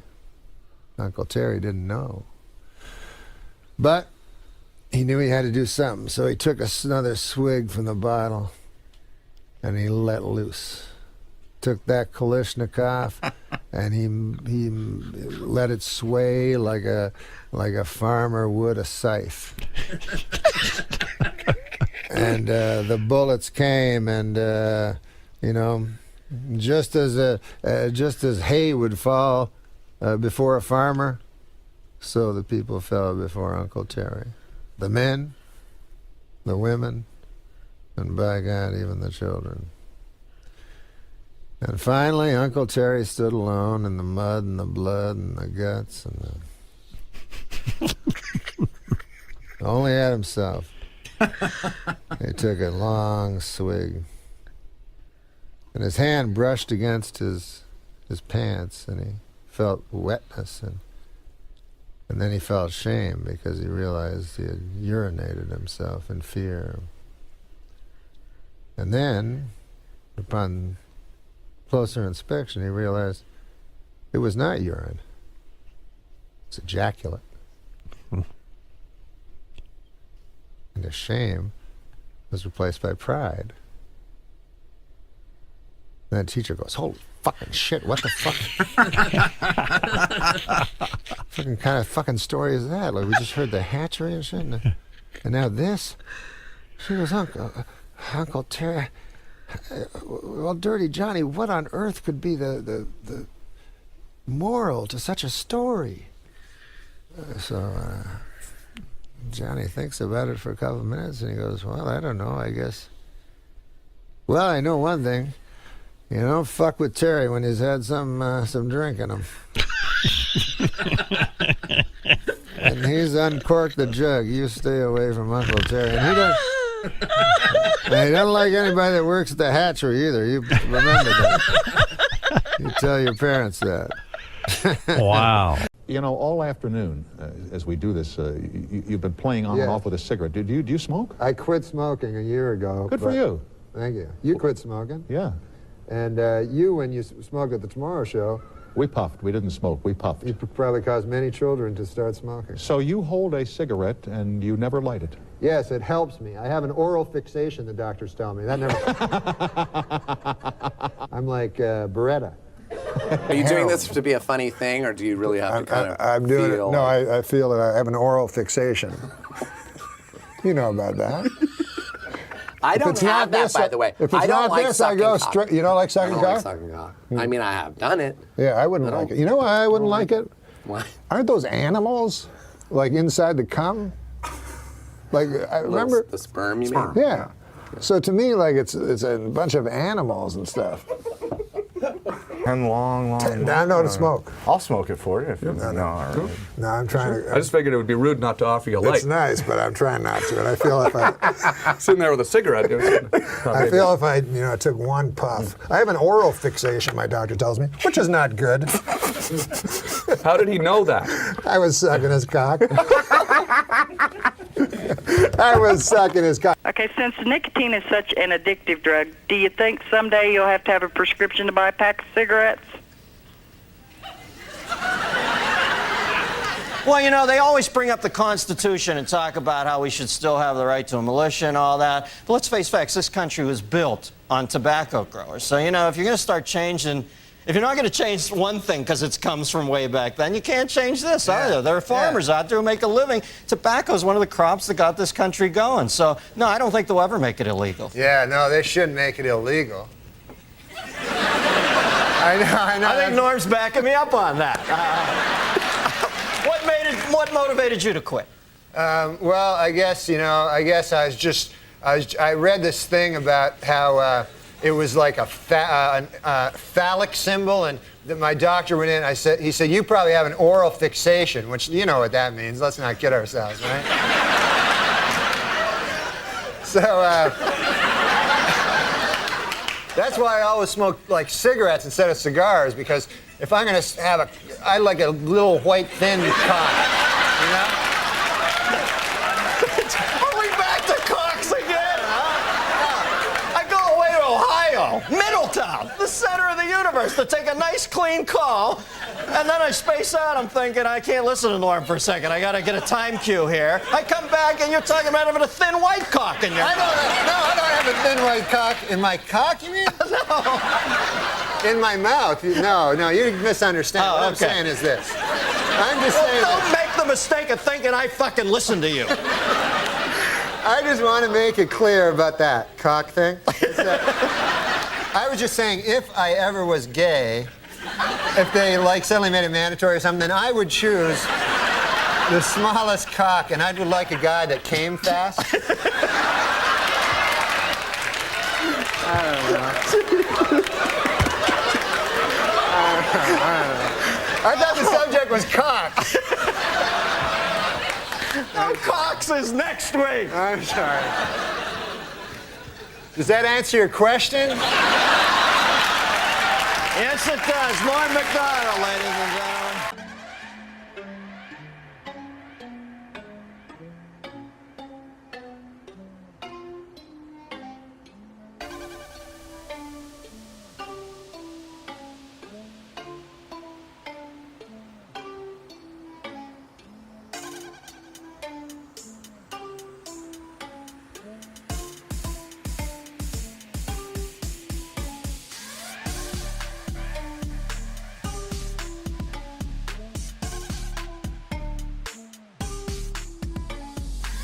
Everything's good about, you're an Irishman. Me mother, she was orange. Me father, he was green. It was the biggest mix-up that you have ever seen. I'm Scottish.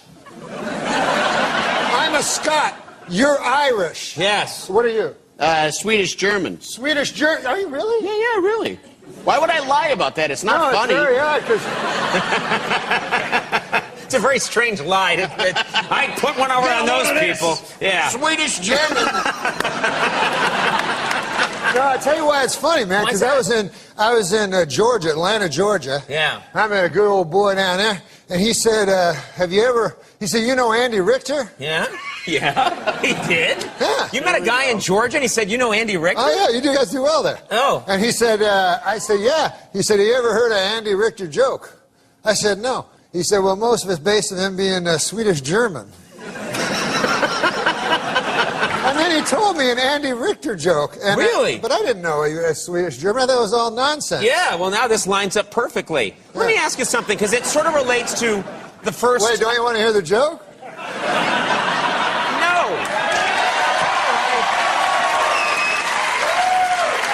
Oh, you're down to 6.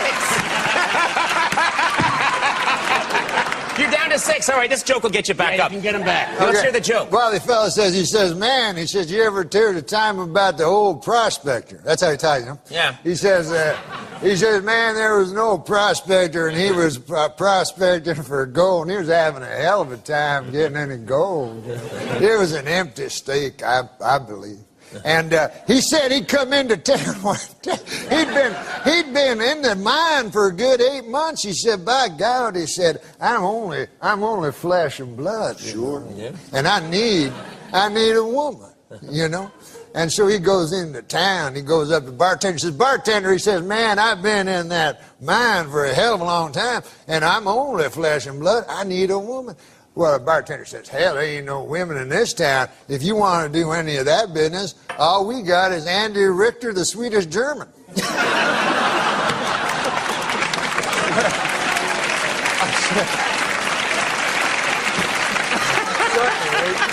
The prospector, he says, no, he says, hell, I ain't into that funny stuff, you know. He says, I'll be fine. So he goes back to his state, you know, and he's back in that mine, man, and 6 months passes, and a year passes, and Conan, you know, people are weak. Man is made of flesh and pride, as the scriptures tell us, and by God, that old prospector finally broke to his knees, and he said, I'm no worse than he went back to the bar. He was a beaten man. He says to the bartender, he says, hell, man, I've been in that place 2.5 years. A man has needs, and if you say there's no women in this here town, he says, well, I'll have to go for Andy Richter, the Swedish German.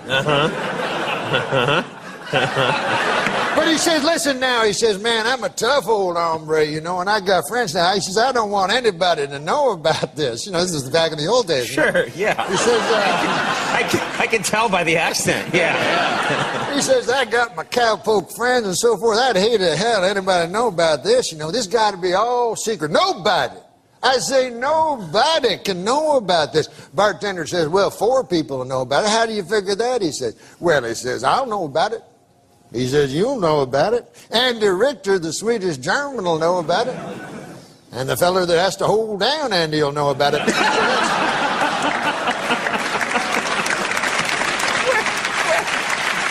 Why? Why? Because Andy Richter, the Swedish German, he don't go for that funny business neither.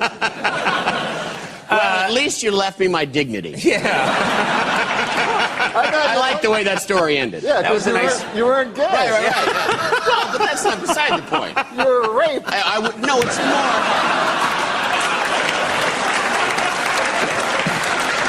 It's more that I wasn't prostituting myself. That's what I was getting. You're such a horrible man. We're on basic cable, but it's still valuable airtime. I don't know about that. You know, in Georgia, they say there's a whole subgenre of Andy, the Swedish German joke. That's what the guy told me. Well, you know what? I asked you, how are you? Yeah? And you went into, I believe, a 48-minute joke. Oh, which I'm sorry. was fantastic, but now we have to take a commercial break. Are you kidding me? What? Yes! I'm about to grow my beard back if I don't...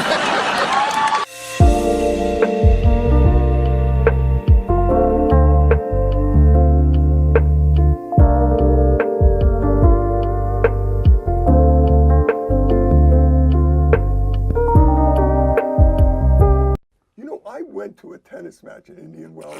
Yeah. And I saw Rafael Nadal play. He's my favorite. Rafael Nadal. Explain to the folks who Rafael Nadal is. Oh, my God. Oh, my God. No, of course, Rafael Nadal. I'll explain. Okay. Rafael Nadal is a tennis player, only 26, but seemingly beyond his prime. Great player. Abs like... Great player, but here's the thing. You like his abs? Every single time he serves and returns, he picks his underwear out of his ass. He does? Yes. I've never heard that. There's a I've video never of seen it. that. Show it. I brought it. There's a video of that? Yes, I brought it. Well, how could that... Can we roll that off the schneid? What? It's too much bread and butter. You can't do that in public. This man is a genius. That's all he does. What if he was a dentist? Hello? Oh. Hello? Oh, he smelled it. Oh, what was that all about? You know what I was thinking, though? Do you remember the girl that got stabbed?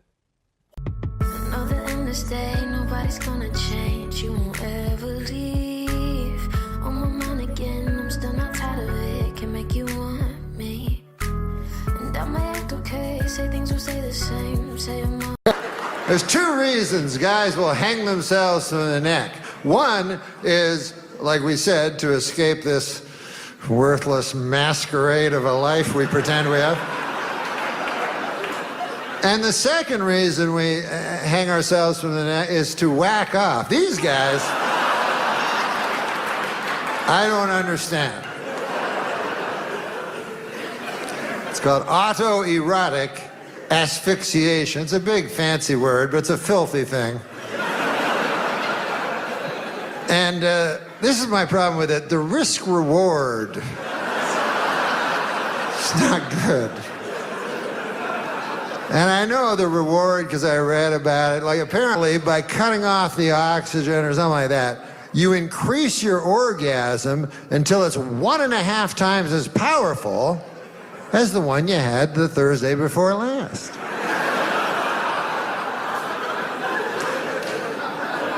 But is that really that important? I mean, we have a lot of things in this country. It's, you know, it's raining in the forest. There's all kinds of shit we have to think about. Let alone whacking off, that's our big problem.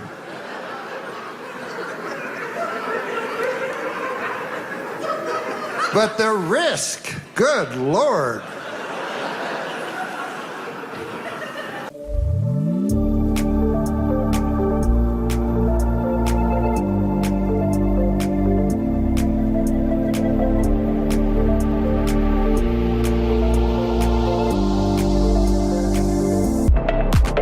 I never open up about my own sexuality, but I will right now. Uh-oh. I'm bad at whacking off. What? Bad at it? Yeah. How could you be mad at it? I know. You would think it would be easy. It would be fortunate. You cannot make yourself come? Oh, I can, but at the wrong times. And I didn't even know about lotion. Till when? Till somebody that was intimate with me said, "What are all those big red scabs on your cock?" And I was like, "That's from my fucking furious whacking off." Well, when was this? How many years ago? I used like gloves. What kind of gloves? Sandpaper. No, look, I'm not good at sex. Yeah, no, at all. No, nothing. It doesn't interest you. That's the reason. Yeah, you got to be interested in something. This is my move. First of all, I'm not good at getting ladies. Mm-hmm. Because you don't care. Yeah, so I'll try to. Like I try to make it fast. Like if I see a girl drinking at a bar, right? I'll go up behind her. I'll go. I can get us a bottle. And that doesn't work very often. But sometimes you just want to it does. get right. Yeah, I want to get right. Then I get the lady. I turn off all the lights in the room so it's pitch black, and then I lay down on top of her for 5-10 minutes. And I don't get a lot of return people. Go well. But you remind me of a guy that's good at fucking. I love it. Fucking and sucking. Well, a big seller this holiday season is Michael Bolton's Christmas album, This Is the Time. Happy birthday, Jesus. Hope you like crap.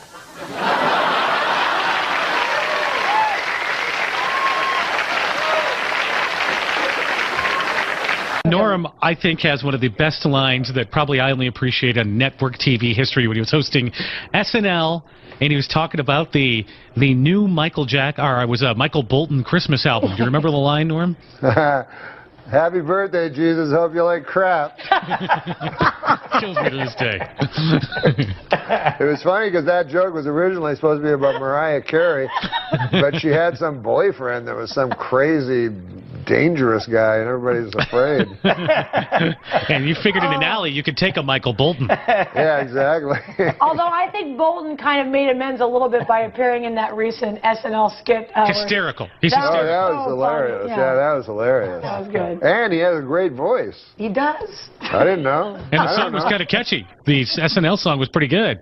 Yeah, yeah. In stock market news this week, April's 3 biggest losers were Cantab Pharmaceuticals, Champion Enterprises, and Crapco, which manufactures crap.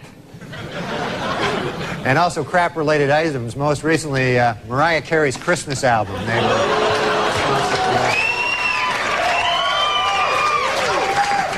Kenny G has a Christmas album out this year.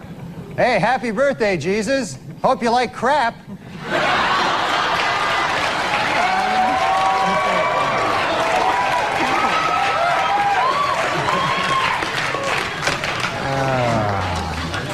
Well, I don't know. Playing in a music store in New York this week, Kenny G set a world record by holding a saxophone note for 45 minutes. While he did warn spectators that it would be quite boring, it should be noted that it is every bit as boring to hear Kenny G play different saxophone notes for 45 minutes.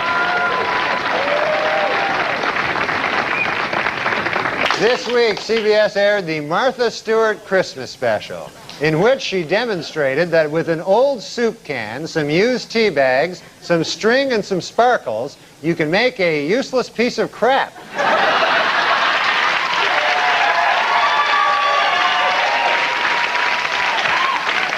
Martha Stewart is here, and she wanted me to tell you, don't let the busboys clear your table off tonight, because a little later Martha will come up here, and she's going to show us how to take those old discarded fish bones and make a beautiful birdhouse. So...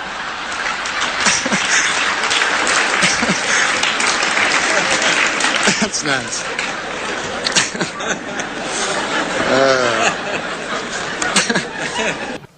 The New York Public Interest Research Group has unveiled its 10th annual list of dangerous toys for the upcoming Christmas season. Topping the list this year, baby's first circular saw.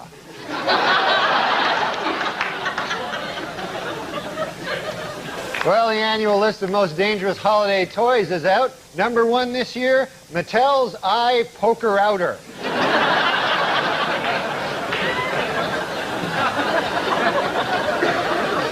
Well, the U.S. Safety Commission has issued a list of unsafe Christmas toys. Topping the list this year, Mattel's gasoline-powered Sharp Thing.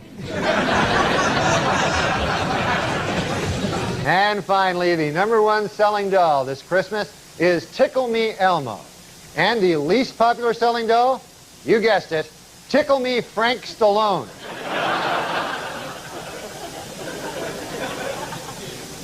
Jesus. Scientists have created a genetically superior Christmas tree that will be taller, stronger, and tougher than other trees.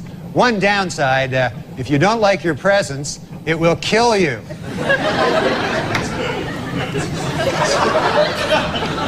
It's a hell of a downside there. And finally, this Christmas, Santa Claus will be starting a new look at up-to-date shopping malls around the country.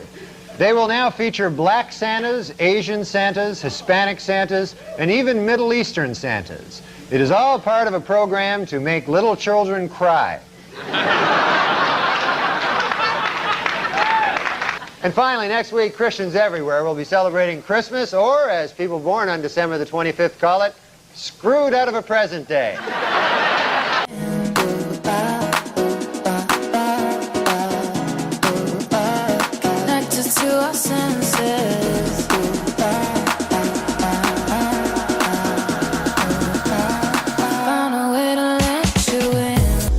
Where are you going here? You're going to Cobb's in San Francisco. What do you like to do during the days in San Fran to unwind? Do you go? I just work on my ventriloquism. Oh, how's that going, Norm? It's going great, man. I thought Rusty and I would do a little holiday song for you. Oh, you're kidding me. Let me kick back here and put my feet up in front of the fire, you and Rusty. Which puppet is Rusty? Refresh me. Rusty's just my friend. You know, I'm having a lot of trouble with my cranky old man.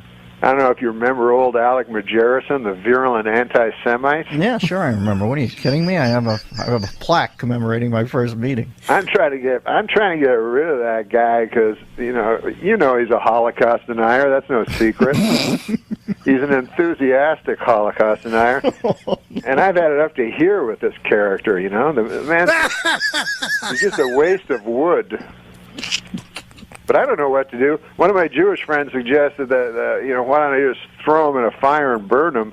But I say 2 wrongs don't make a right. We're not here to talk about that.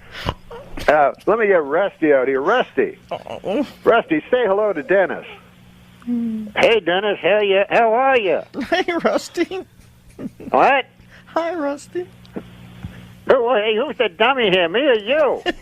It's me. It sounds like it's you. I'm sorry, Rusty. Let me give you my man voice. Hey, Rusty, how are you doing? Yeah, dummy. Hey, come on now, Rusty. That's ridiculous. Calling Dennis Miller a dummy on his own radio program. Now, can I jump in here for a second and tell you, here's how crazy Norm is. I'm sitting here believing that he actually has a puppet. Like, it's not enough for him to fake the puppet act on the radio and over the phone. You did pull out a puppet and have it on your arm right now, don't you? Of course I have my pal Rusty here. Yeah. What do you boys have planned for us today, Rusty, Norm? We're going to do a song, according to this dummy. Would you stop calling me that? You're the dummy. You're the dummy. Now listen, we're going to do a song, a beautiful song. Why? By the way, Rusty, what are you doing for Christmas? Are you going to see your family? Oh, sure. In my family tree, it's an actual tree. Okay, now that's just ridiculous. You're actually overlapping dialogue here, Norm. You're not even putting a second between you and the puppet's voice. Now, Rusty, are you ready to sing that song with me? Sure. There you go. Okay, I'll start. Here we go. Rudolph the red-nosed reindeer had a very shiny nose. And if you ever saw him, you would say that he was a drunk. Hey, come on! Well, that's ridiculous. What the? Come on now, don't ruin this. Is a classic. I'm sorry. All right, now let's continue. Then one foggy Christmas Eve, Santa came to town. Rudolph, with your nose so bright, have you been drinking some bathtub gin? What? Okay, now that's enough. That's way beyond the pale. Stop it, Rusty. Stop. I wish you'd kick the bucket. Like what? Kick the bucket. What are you talking about? You said tail. Bucket. It's a synonym. Okay, all right. Yeah, that's right. Okay, now that's ridiculous. You're the dummy. Okay, I'm sorry, Dennis. This is going nowhere. This is ridiculous. I apologize for wrestling. I can't go on with this. This is just an abuse to the whole idea. All right. Now, what separates Rusty's old man voice from the old Holocaust denier's voice? Give me that voice. You don't want to hear from him, do you? Well, I know Rusty's just wetted the palate for a little more puppetry. I swore I'd never use this guy. It's like the Stones doing "Sympathy for the Devil" after Altamont. There we never go. thought I'd Alec, see you play it. Alec, how are you? Mm-hmm. I'm okay, I guess. Yeah, I suppose. What do you think of this Christmas? What do I think of it? I'm not going to celebrate no holiday where a bunch of bearded New Yorkers killed our Savior. Hey, come on now. You're going back in the case. I'm sorry, Dennis. Oh, no. You didn't quite have control of the posse today, but I realize the holidays are amongst us and that they're a little petulant this time of year. I can never keep these guys under control. Norm, you are an absolute wild man. Norm MacDonald said he used to, when he would hit on girls, he pretended he was drunk so he could act like an asshole. Because then then they can't get mad because you're drunk. So if you do something inappropriate, they're like, well, he's a drunk guy.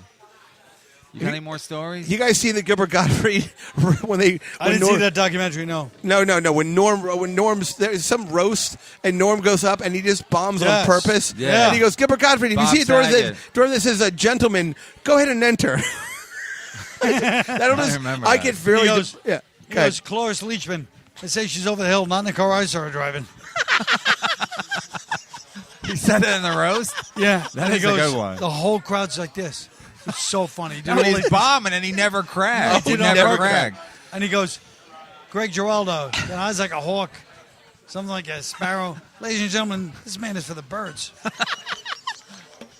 Exactly. Yeah, and then Norton said something like, he goes, watching. It's so great. Norton says something like, watching Norm do this is like watching Henry Fonda pick grapes. And Norm goes, that sounds very interesting. He didn't even fight back on that one when he was insulted. Oh, God. No, but you got to have balls to do that, right? Oh. To bomb on Just TV commit to it. in front of everybody. It's committed. And like he said, he didn't fucking wink. Yeah, but where do you think you get that from? Being Canadian? Norm, he's just like that. No, Canadians but aren't like that. to bomb on TV? Yeah. He was doing it for the other comics. He was doing it for them. He wasn't. No, but they weren't even laughing because they were the jokes dying. were so bad. That was not. They would cut to the comics and they were just looking. I mean, they were laughing, but not like. It was still like an awkward laugh. I think. I say you can't teach somebody that. And then Howard Stern goes the next day. I didn't really think it was that funny. And Artie goes, do you know the balls it took? Howard goes, why does it take balls? And Artie goes, because it is like you wouldn't get it. And he did it anyway. Yeah. And I was like, no. It's true. It's true. You got it. Everyone's gonna take it the wrong way. Those 9 people in the back of the room that are just side splitting. Yeah, but even when they took balls, even when they cut to other comics, the comics were still like, "What is he doing?" You know, Yeah, they thought he was setting up something, but he never set up anything. There was no punchline. He just hit him with zinger He after just kept zinger. doing like bad. It was something that you would write. Susie Essman thinks says she's a vegetarian. I don't know if when I see her tonight, she's full of baloney. I mean, you got to be born with that. You can't do that. God. Nobody can do that. No, Norm is the only one who You can do can't it. have balls like Norm's that. the only People guy said- that could make it that funny, too. Yeah, people said Letterman had balls. Letterman didn't have any balls No. compared. I mean, to do it on TV, he would like take chances, Yeah. but that's in a studio. No. This is bombing in front of your peers and literally strutted up there like he had all the fucking holding all the cards. And that he Like- committed to, just like I got this fucking his joke like he's on a 1971 fucking and no roast. cards or anything. Just because you think he's imagine setting over the something hill, up. You think he's setting up Cloris some Leachman. big thing. Yeah. Says she's over the hill. Not in the car I saw her driving. They weren't even good puns. I mean, they were good puns in the just sense of like genius. It's how just- you when you can't go, touch what it. am I gonna? How do you write a bad pun? It's not But that how about simple. the fact that instead of just going, he's for the birds, he goes, this, ladies and gentlemen, this guy's for the birds. He throws up like 3 types of birds. Like, he takes his But he time. goes, ladies and gentlemen, like, I finally figured out what the fucking problem. It was so. Who was that for Geraldo? Yeah. Were you there? No. You just I saw watched it. it and I go, holy fuck. I knew immediately because I know him. He does that shit, he's so funny. No, but Bob has a beautiful face like a flower. Yeah, cauliflower.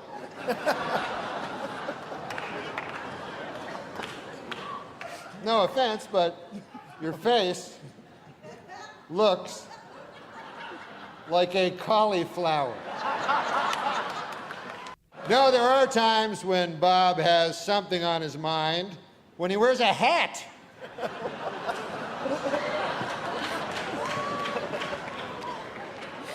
But no thoughts at all, just a hat.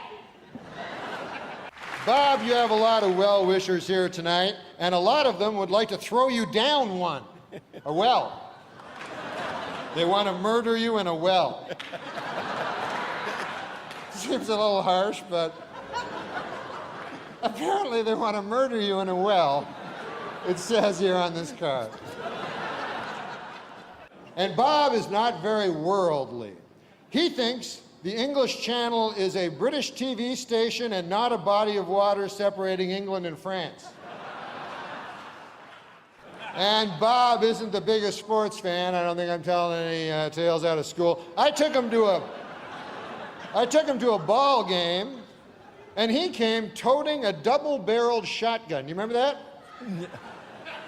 I said, what the H is that for? Bob said, I heard the Lions were playing the Tigers. You remember that? Yeah. Norm MacDonald, God bless you. Watching your set was like watching Henry Fonda pick blueberries.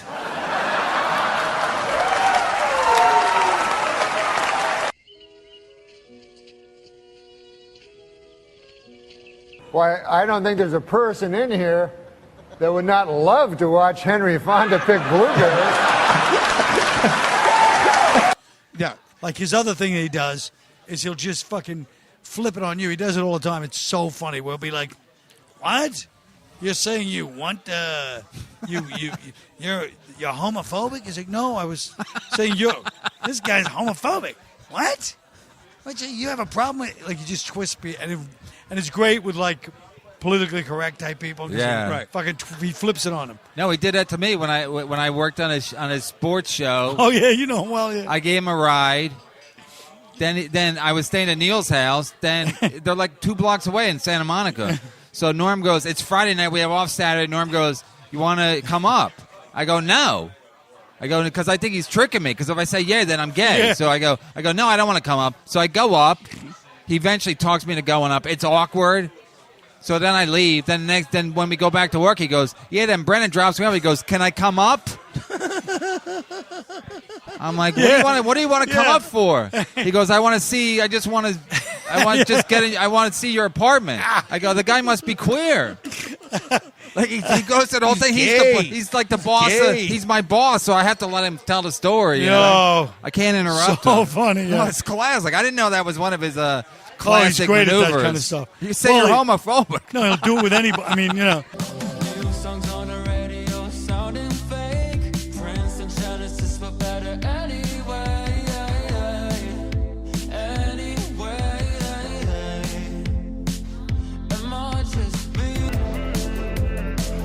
We went shopping one time when we were doing the movie in Boston, and then the guy's like, he goes, I need to buy jeans. He just walks in and just announces, I need to buy jeans.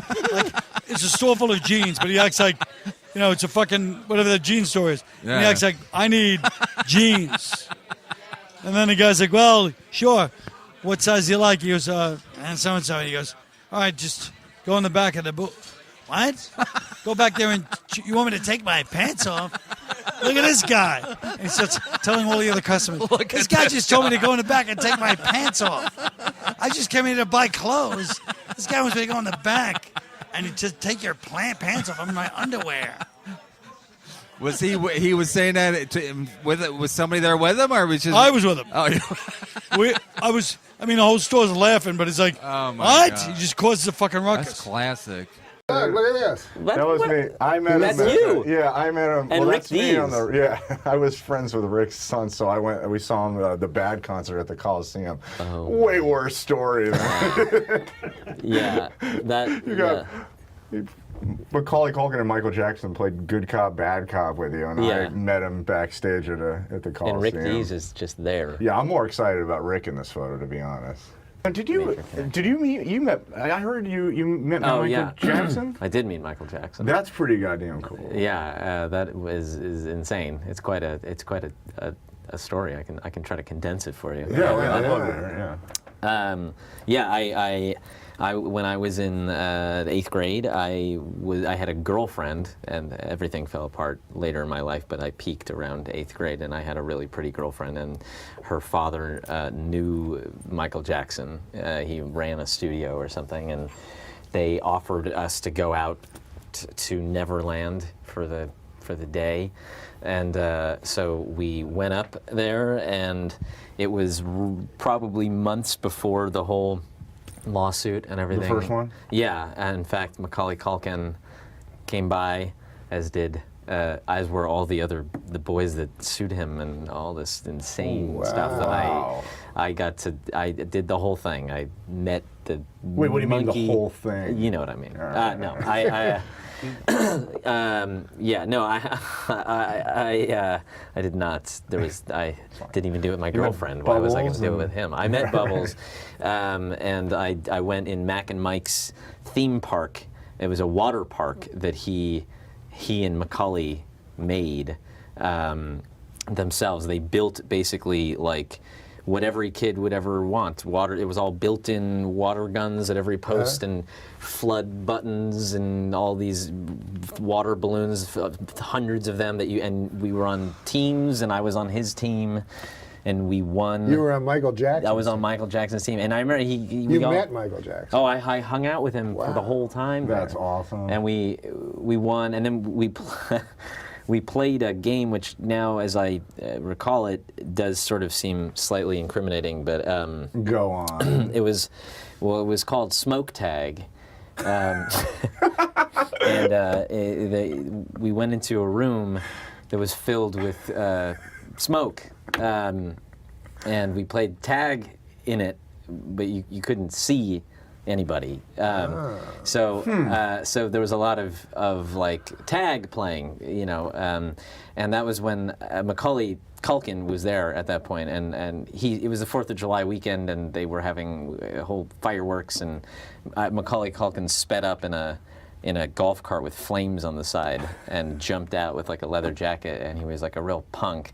And when we played this smoke tag, he threw me on the ground, and we started this like feud that continued throughout the evening. And when we ended up in Michael's toy attic, after we watched a movie in his movie theater, including a retrospective of his own life, and then all the little Culkins were doing impressions of him, like hee hee, and he was sitting there just watched the whole retrospective. He at one point leaned over and said, like, to Macaulay, you know, like, oh, remind me, I gotta call Toys R Us. We'll close it down and head out there over the weekend. It was like Elvis closed supermarkets or whatever.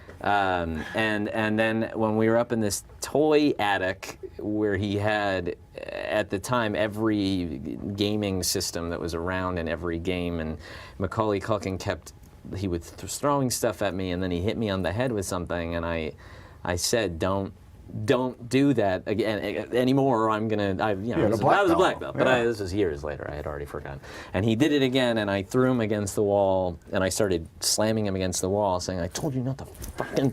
And then Michael Jackson came in between us. You can let your mind rest there for a second. I imagine the thing of the bad video. Yeah, and he parted us, and he put his arm around me, and he was like, sorry, you know, Mac can get a little. Rambunctious, and he's like, so where are you from? And I was like, oh, I live in, Los Angeles. Oh, yeah. He's like, how old are you? And I said, oh, I'm 12. And he said, oh, you Jewish? Which was like, fuck, it still to this day, I don't know where that segue came from. And I said, I am. He said, oh, you gonna have a Hanukkah? And I said, what? And he said, a Hanukkah. You gonna have a Hanukkah? And I was like, he's like, I was like, every year I'll have one. And he's like, yeah, no, where you become a man. And I was like, oh, a bar mitzvah. He's like, yeah. And I said, yeah. And as soon as I said when I became a man, he shoved me away. I don't like him like that. No, but, and then I spent the night in his life-size dollhouse. Jesus. With my girlfriend at the time. So you got to bring a girl there. I had a girl there. Oh, that's cool. That's pretty amazing. But it was absolutely the craziest thing. And I grew up, for me, it was that, Thriller was that was greatest everything. album ever. That's probably the craziest thing that'll ever happen to you in your whole life. I often think that. Yeah. I look around a room and I'm like, nobody else here has ever had anything. Amazing. I did go into his bedroom, and I went into his closet, and it's when he would wear the red shirt, black pants, fedora, mirror sunglasses, and his closet, it was like a cartoon. It was literally about 150 red shirts, 150 black pants, 150 fedora. It was like, that's incredible. And he had a TV that came out of the ground. I'd never seen anything like it.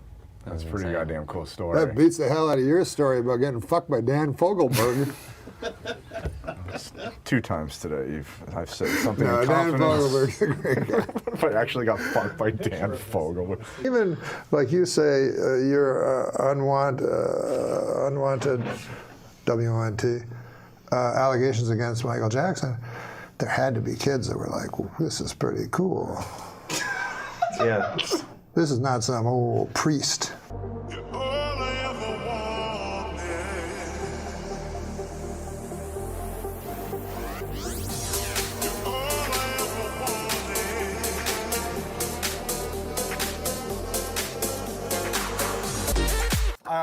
We have some news stories here. Okay. I just wanted to cover.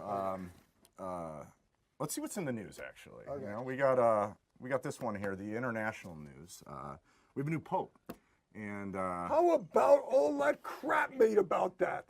What With crap? the black smoke and the white smoke and the millions of people. Yeah. I know the last thing the cardinal asked is, okay, before we elect a new pope, everyone raise your hand who molested a kid.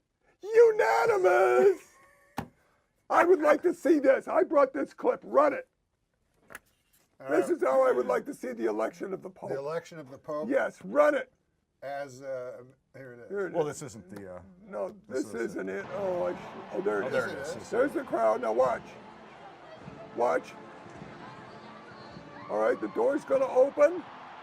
And there's the Pope. There's the Pope. Wait, that's not... That's the Pope. We should explain to the folks that was Michael Jackson. Let's explain. Yeah, explain who Michael Jackson is to the people. Everyone knows Michael Jackson. What are you, retarded?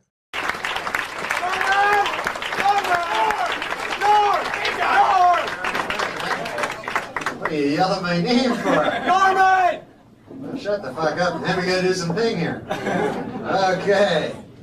No, that's very nice of you yelling my name. No problem, Norm. Okay, excellent. Well, thank you very much. I'm very excited to be here, and I was asked to host the ESPYs this year. Yeah, hi, that's my name, Espen. Thank you. Thank you.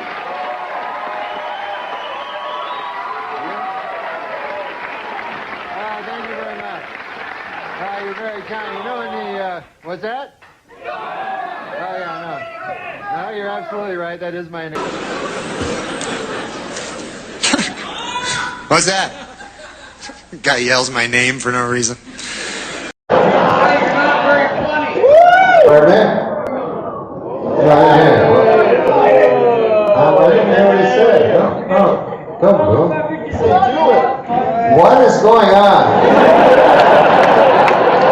No, I didn't hear what he said. I'm sorry. What did you say, sir? You're not very funny. Who?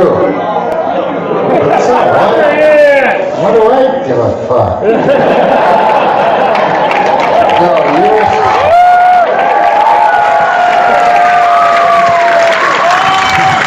Now you're saying I'm not very funny, right? You got my money. You got my money. That's okay. How much money? How much money I got that's yours?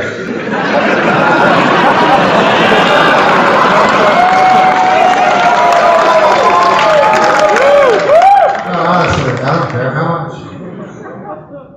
A couple bucks. Are you alone or you just by yourself? Only when I'm with someone. So, PM. He's not alone, unfortunately.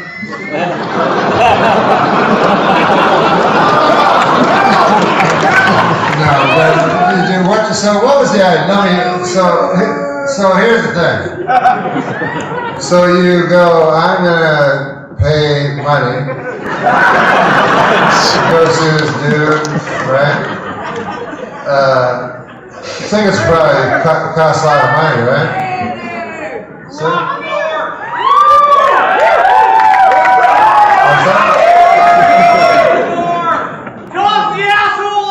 no, that would be an awful thing. That would be an awful thing. That would be a terrible thing to do. No, I just want them to understand what exactly happened. So,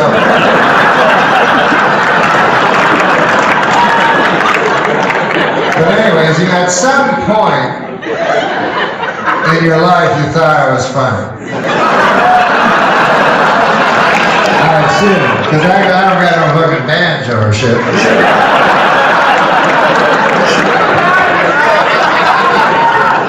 So at some point in your life, you thought I was funny, right? Weekend update, baby. Weekend update. That's nice, thank you. So then, have you ever seen me do anything since Weekend Update?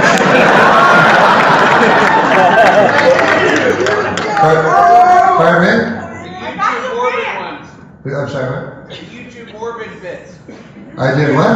There's a lot of YouTube Morbid bits. YouTube morbid bits? Oh, morbid. I see. And so then, did you like those? No. You didn't like those?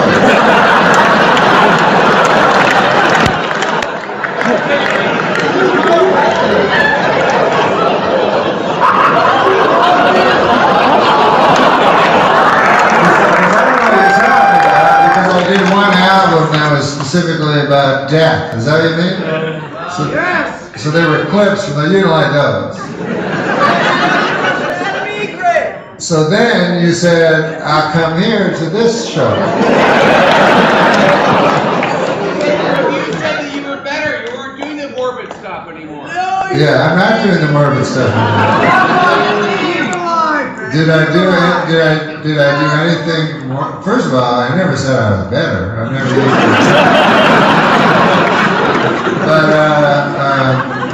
but have I done anything morbid, do you think? No, Norm, I love you, baby. That's why I'm here. So shut up. Why you tell him shut up? He should say he loved me. Well, that's nice. Thanks, man. That's cool that you love me. Because it's cool to love someone, even if you don't think they're fine. You know, you should love someone even if even if they disappoint you.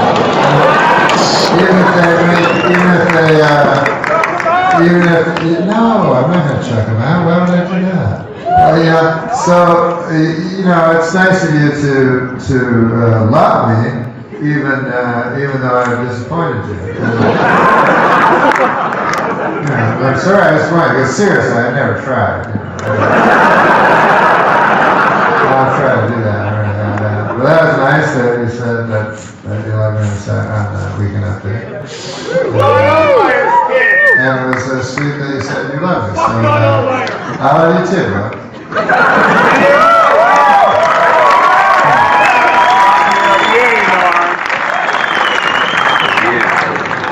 Oh, man, live. We got through that all right.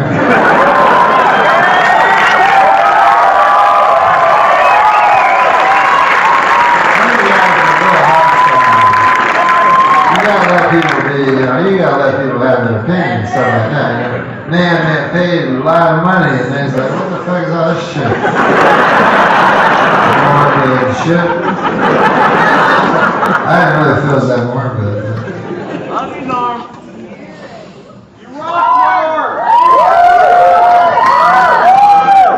Where's Adam? But let's do a morbid thing.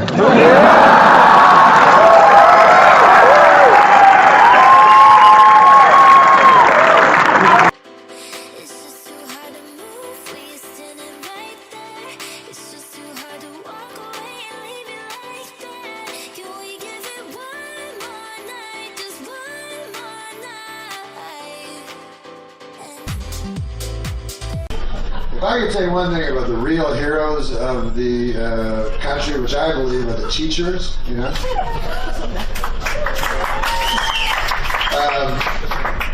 I don't believe they're the real heroes.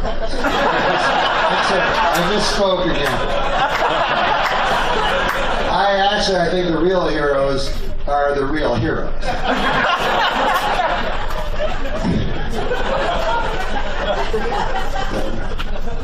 Teachers, they get good press though, because people often say to me, you know who the real heroes are? I go, are they the real heroes? They go, no. I go, oh, they're the teachers.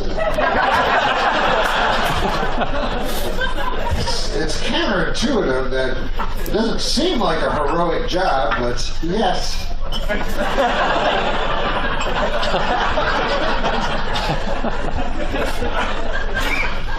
First of all, if you're a teacher, you get the same fucking vacations as a child. You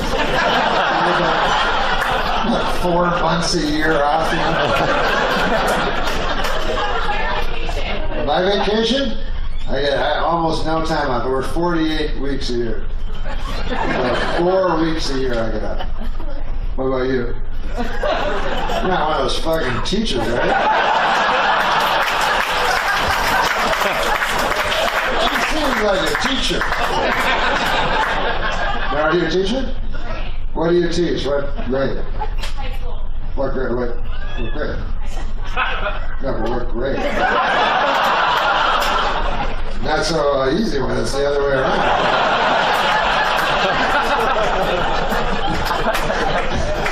It's always easy to ask the questions. The real heroes are the fucking students. I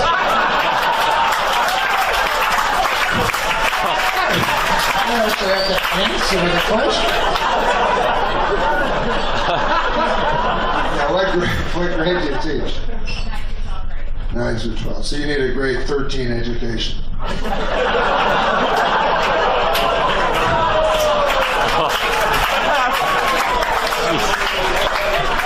Now you're the real hero. No, you're the real hero. No, I'm just kidding. You're the real hero. Her husband said, "You're not the real hero. Shut the fuck up."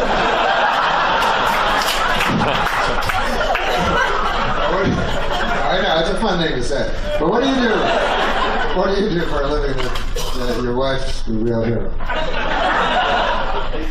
Well, you know you're not the actual real hero, don't you? You look obsessed.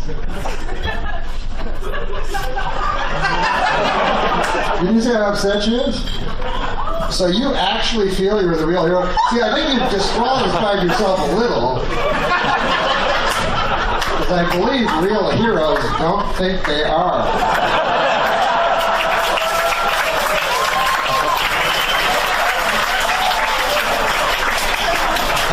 Because when you hear the real heroes, they go, "How the fuck did you run into that fucking fire and pull a guy out? You're a hero." And they go, "No, it's the teachers. Not me. I'm a little scared now. I gotta go lie down. Gotta pull the guy out of a fire."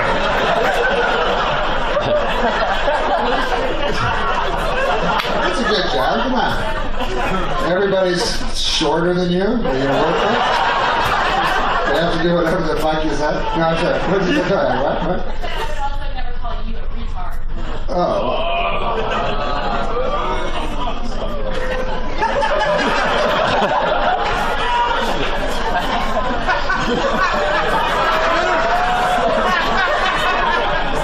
That's an odd word for a school teacher to use.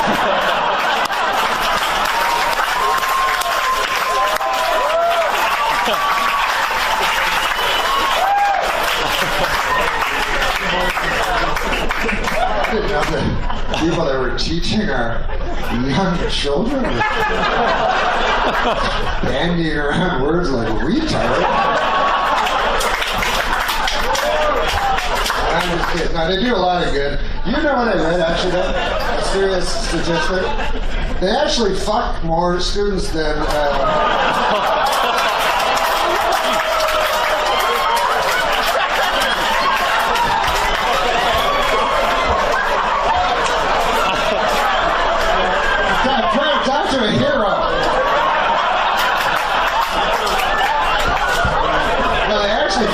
students, if you can believe this, than priests. You know how priests...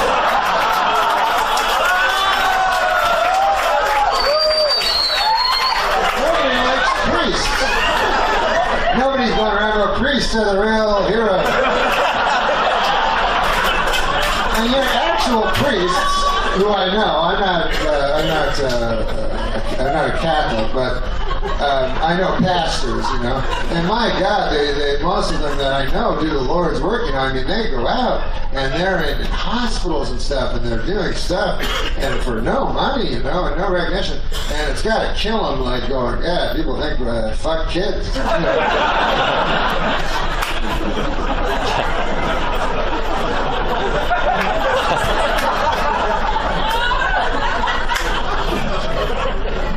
Like, if I was a priest, man, I just let it be known. Like, I do a TV commercial. I go, "Hey, listen, I'm Father Norm here. Come on down to my church. I won't fuck your kid. I'll tell you that. That's the first thing I promise you."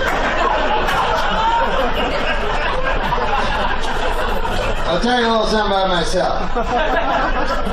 I'm Father Norm, as I've told you, and 20 years or so ago, I took a vow of chastity. Now, what that means is I cannot have sex with a lady, you know? Now, that's tough, because I like ladies, and especially the ones, you ever see those ones where they press their tits together, kind of, they got a little cleavage on, but they look kind of hoary, but it looks like they don't know they're whores? Anyway, that's my type. Everybody has their own type. The point is, I don't even fuck them, let alone a child, for God's sake. Why would I want to fuck a child?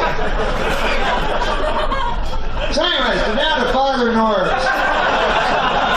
I will not fuck your kid. And you can leave your big-titted whore wife at home. I don't need that fucking one hanging around asking me questions all the time. Junkie. You gotta admit, though, the guy that put that flag in the Iwo Jima, he's close.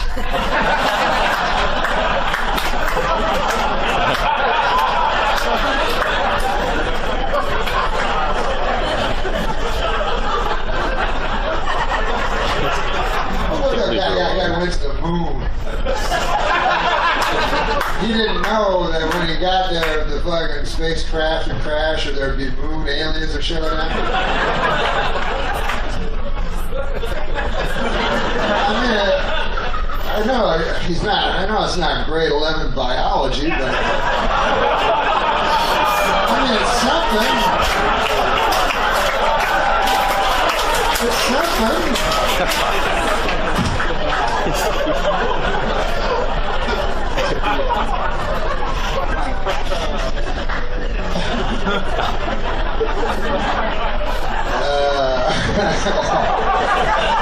Imagine any fucking other fucking job, you know, you go, hey, I'm the civil servant, I'm a hero, you know, you're fucking retarded, but a teacher,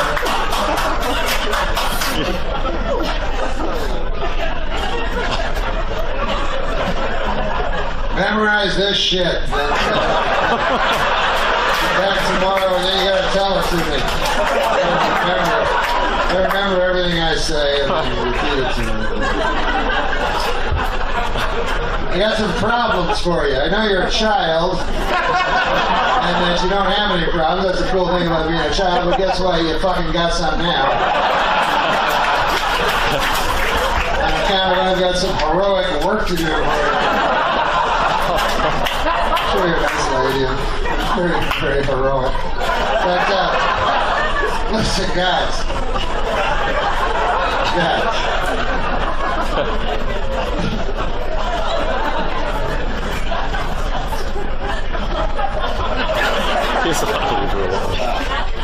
In science, do you teach Newton? Isaac Newton? You know, what are you, retard? Isaac Newton? There's kind of a...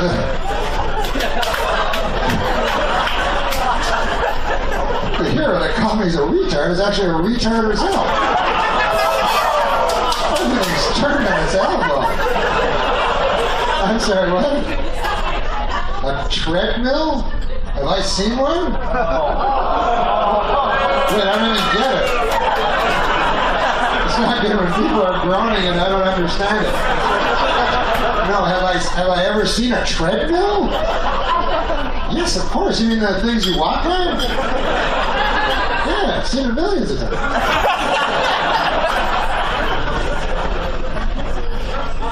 What? Maybe I am a retard. Yeah, you walk on them. They're in gyms and they go, no, that's not a treadmill? You remind me of these fucking teachers I used to have. I said yes, I go, nah. I thought it was it, nah. I'm pretty sure I have seen a treadmill, no matter what you say. It's a thing you walk on and then, right? You're not, what? You wouldn't be sure that I'd seen a treadmill? Well, you see, you're probably very bad at grading people.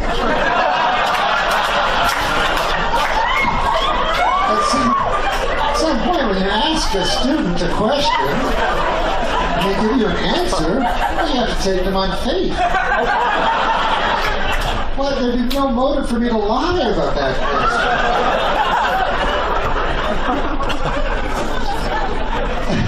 I've seen dozens, hundreds of them. I don't want to brag, but you know,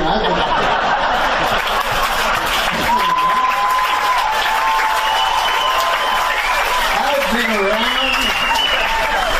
I've seen fire and I've seen rain. I've seen treadmills you wouldn't understand. Baby, I don't think I'll ever see you. Yeah, like I went to Vegas a couple weeks ago and a funny thing happened. Hey, Andy. Hi. And a funny thing happened there in Vegas, right? I go there, you know, to gamble. I meet a couple of midgets, you know? Couple of midgets? Yeah. Little people, I call them. Well, I don't think of people as little people. Okay, your word's better. Yeah. Go ahead anyway. You meet a couple of midgets. I know a lot of people in show business talk about the little people. Right. But I think everybody's the same. The midgets, the regular people. Okay. You know? We're all human beings. We're all human beings. That's good. You're not. Beings, That's good. You have a good attitude. Some of us are, you know, short and have weird big heads. So, anyway, these guys. That neck went out there for a second, but it's better now. These two midgets, man, they were the funniest dudes. And one of them was telling me that him and his buddy decided to get a couple of prostitutes, you know, because midgets, they can't have sex very much with the women, you know. And, so they say, we'll get a couple of prostitutes. I didn't know that, but okay. Yeah. So they say, let's get a couple of prostitutes, right? So the other midget goes, hey, man, that's great. So, what are they, Cheech and Chong? Like you're two midgets, like, hey, dude. Yeah, man, that sounds heavy. Well, you know. All right. So the midgets, the one midget, they get their two prostitutes, you know, and they take them up to their room, you know, in the hotel. And so the one midget, he gets in the room with the girl. And They're in separate rooms here? Yeah, separate rooms, but they're adjoining. Right. So the one midget, he gets with the prostitute, and he wants to have sex with her, but he'd been drinking a lot, so he had trouble, like, performing, you know? Yes, I know. Right. Nobody knows better than you about that. So the one midget, he gets in with his girl, but he's too drunk to perform, and he feels real bad, right? So then, this is what the guy's telling me, the midget. He goes down, then afterwards, he says, okay, get out, you dirty whore, you know? He blames her, you know? Right, blames her, Yeah. okay. So she leaves, and then he's feeling all bad, so he listens with a glass to the next room where his buddy is with his prostitute. Right. And he hears, like, in the next room, he hears, 1, 2, ah! 1, 2, ah! 1, 2, ah! 1, 2, ah! Right. 1, 2, ah! Right. Stop doing it. Yeah. Okay. So he goes, oh, that dirty midget's having some fun sex over there, you know? So... He calls him a midget, too? Yeah. But he's a... All right, but anyway. So he feels bad, you know? Right. And the next day, man, he meets his buddy midget at the coffee shop. And he goes... And the guy goes... Hey, man, how'd it go last night? And the one guy goes, oh, man, it was horrible, you know? I was too drunk. I couldn't perform with my prostitute. He goes, but it sounds like you had a good time. And then the other guy, midget, goes, what, are you kidding? I couldn't even get up into the bed.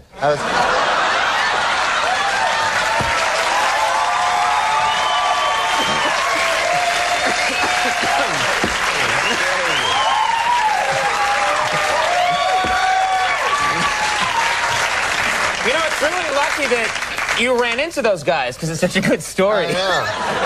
Well, it's a happy ending. They did very good at Baccarat, and they went home. They were happy. I'm used to say goodbye, nothing new to me. Baby, I'm trying to survive, and I know that you believe in a world with happy endings. So tired of pretending. You're writing a book? Yes. How to be a model. Yes.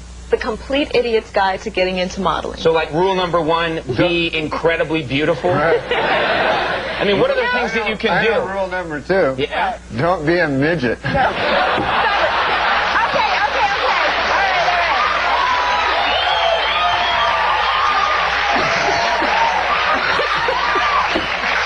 Hey, how about this? The Dalai Lama said that killing in the name of religion is unthinkable. Hey, thanks, Dalai Lama. I'm sure everybody will fucking listen to you. No one listens to the Dalai Lama. No one. He doesn't have a wide like the reach. Head of another church is going to listen to the Dalai Lama. Oh, whatever. Everybody's good. I remember one time there was a news story that the Queen of England had to take a pay cut. And by God, my grandmother, what'll Lizzie do? What explains that? What explains that? Well, I suppose a royal has been designated as God's anointed representative on earth, much the same as a pope. So you place their well-being and their safety and their significance above your own. I mean, in a way, it's a useful metaphor, isn't it? Because otherwise you're taking your own life seriously, your own frailties, your own flaws, getting stuck in traffic and irritated. If you can just focus on the majesty of the Queen, the splendour, the pageantry, rolling down a red carpet and whatnot, it makes you feel like, oh, at least that's all okay. So the idea of that being attacked is almost like God's potency has somehow been diminished. And what do you make of the people that are in this position, the Pope or the Queen or the Dalai Lama? Do they believe it?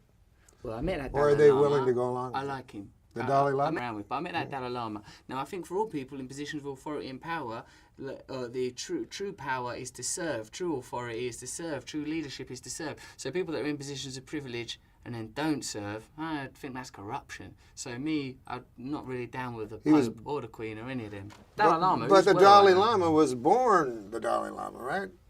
Yes, he was. Because Explain to the folks at home how he was chosen. What happens is, if you, like the Dalai Lama, one dies, you've got a Dalai Lama, he dies, you've broken one, now you've got to get another one. So the most prominent monks of the Tibetan Buddhist community all come together, meditate by a sacred lake and do some ritualistic burnings, and they are led by smoke and by dreams to where the new Dalai Lama will reincarnate. They go to the village and they talk to all the boys that have been born that are aged between 0 and 2. They take with them artifacts that belonged to the previous Dalai Lama. In the case of the current Dalai Lama, they took a walking stick and I think some kind of shirt or something, and apparently the new Dalai Lama Plus, this time it's personal, see that walking stick and say, I'll have that. Like, it was on it like a bonnet. Bang, give us that, that's mine. Like, and they went, oh, here he is, Dalai Lama's back. So then they take him off, they inculcate him in the ways of Buddhism and that. And now, yet, if I said that in a child abduction hearing...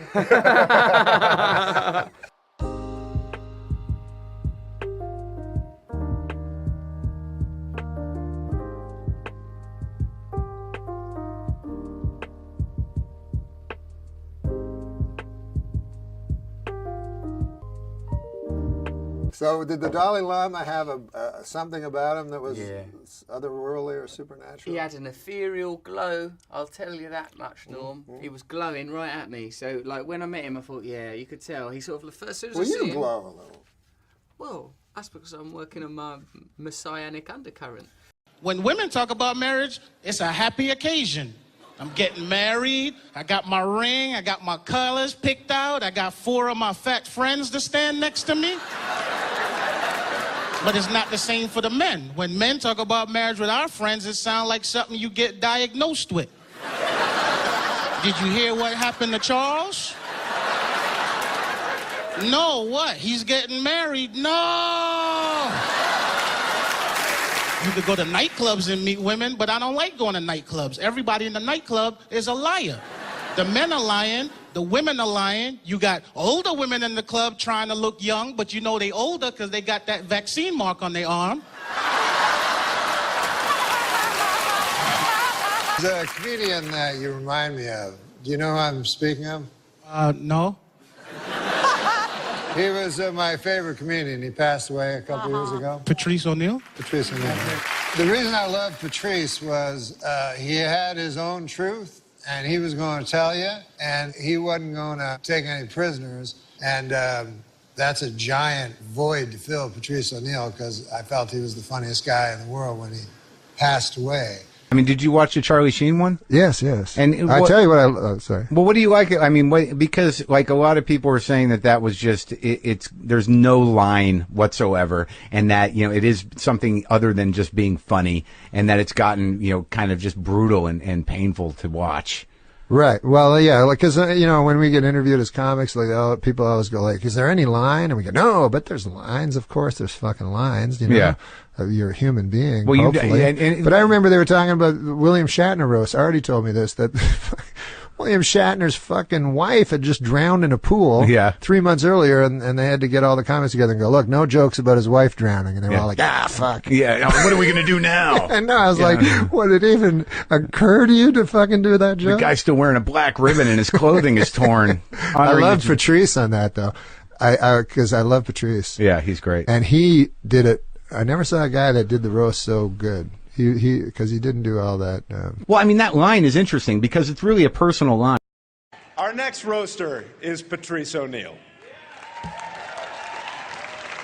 You may recognize Patrice from his many speaking roles in movies, but only if you've sat in front of him in a theater.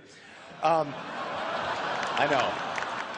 know, some of these jokes may come off racist, which is why it's important to remember that Rosa Parks fought so Patrice could take 3 seats on the bus.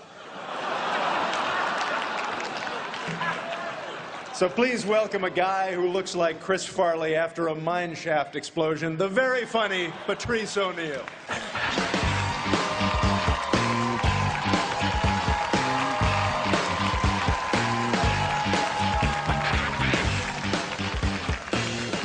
Thank you very much. It's just strange because I had all this planned shit, but I didn't know William Shatner was going to be quasi, like, an old racist man. Like, but everybody's giggling like, whoa, but you're a fucking asshole, Captain Kirk. What are you talking about? Like, I don't respect him, but like, I'll respect him because he's fucking Captain Kirk. But I think he might be racist because his hair plugs look like black girls' pussy hair.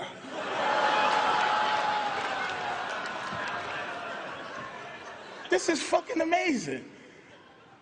Like, I wasn't gonna be mean to Anthony. I don't know him, I never met him. So I'm sitting here watching him and I'm like, he has way too much confidence. Like, in my world, he's an open micer. Nobody knows him. And nobody should. Like, nobody should fucking know Anthony. I refuse to learn his last shitty name. I learned Galifianakis. That's the last shitty last name this nigga's gonna learn in this fucking funky town. He reminds me of a medieval restaurant waiter. Like, his old demeanor, like, hello, may I welcome to, and you just wanna go, shut the fuck up and bring me my giant turkey leg, you fucking nothing.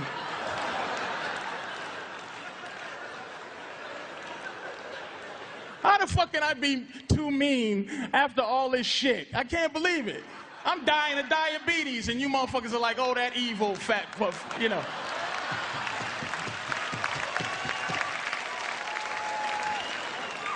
I consider Seth an icon, I do. Like, I got a critique about Seth. It's too much Seth. It's almost like he's jealous of his own creation. Where he wants to prove I'm better than the cartoons. But he's not better than the cartoons. See, but I think the problem is with Seth is that he don't have a partner. Like the South Park guys or Hanna-Barbera. I know we've read that old story that Hannah once said, I'm bigger than Yogi, and Barbera slapped the shit out of him for saying that. Seth needs a Barbera to slap him and slap him twice. Once to say, hey man, don't forget why people love you. And 2, just say you're gay. No straight man writes that many show tunes. That's a fact. I love Mike Tyson, and I don't have much to say. As a fan of Mike Tyson, I love him, and I don't mean, I love him. Fuck you. I love you, man. I'm just disappointed and hurt at how much comfort white people have around you now. I don't like it.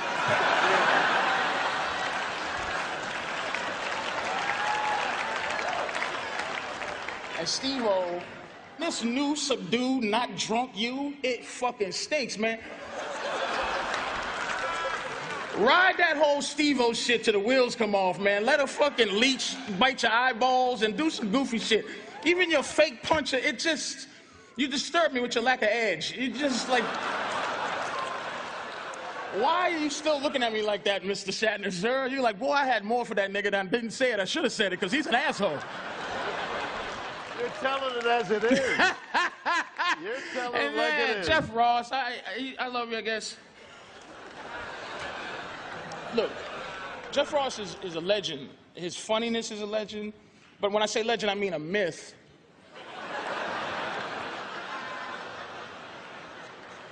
Like the Loch Ness Monster or Bigfoot. Like, we all believe they exist, but who really ever saw it?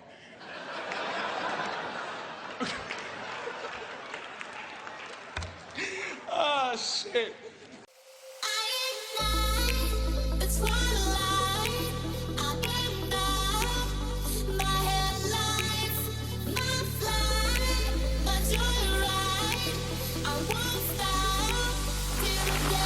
I've turned down many roasts. I have, about 3 or 4 of them.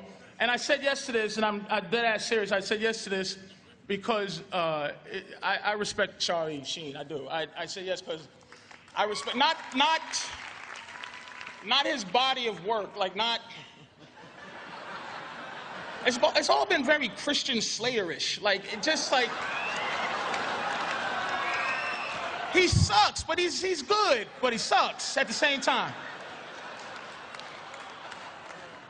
I think that his stand that he made against the business, I think this is a fucked up business, but he stood up, he still survived, and he proved that nobody can keep like a Sheen down, you know? They can keep Estevez down, because his brother, and he's the good one. That motherfucker do everything right, and that nigga's career is over. Holy shit!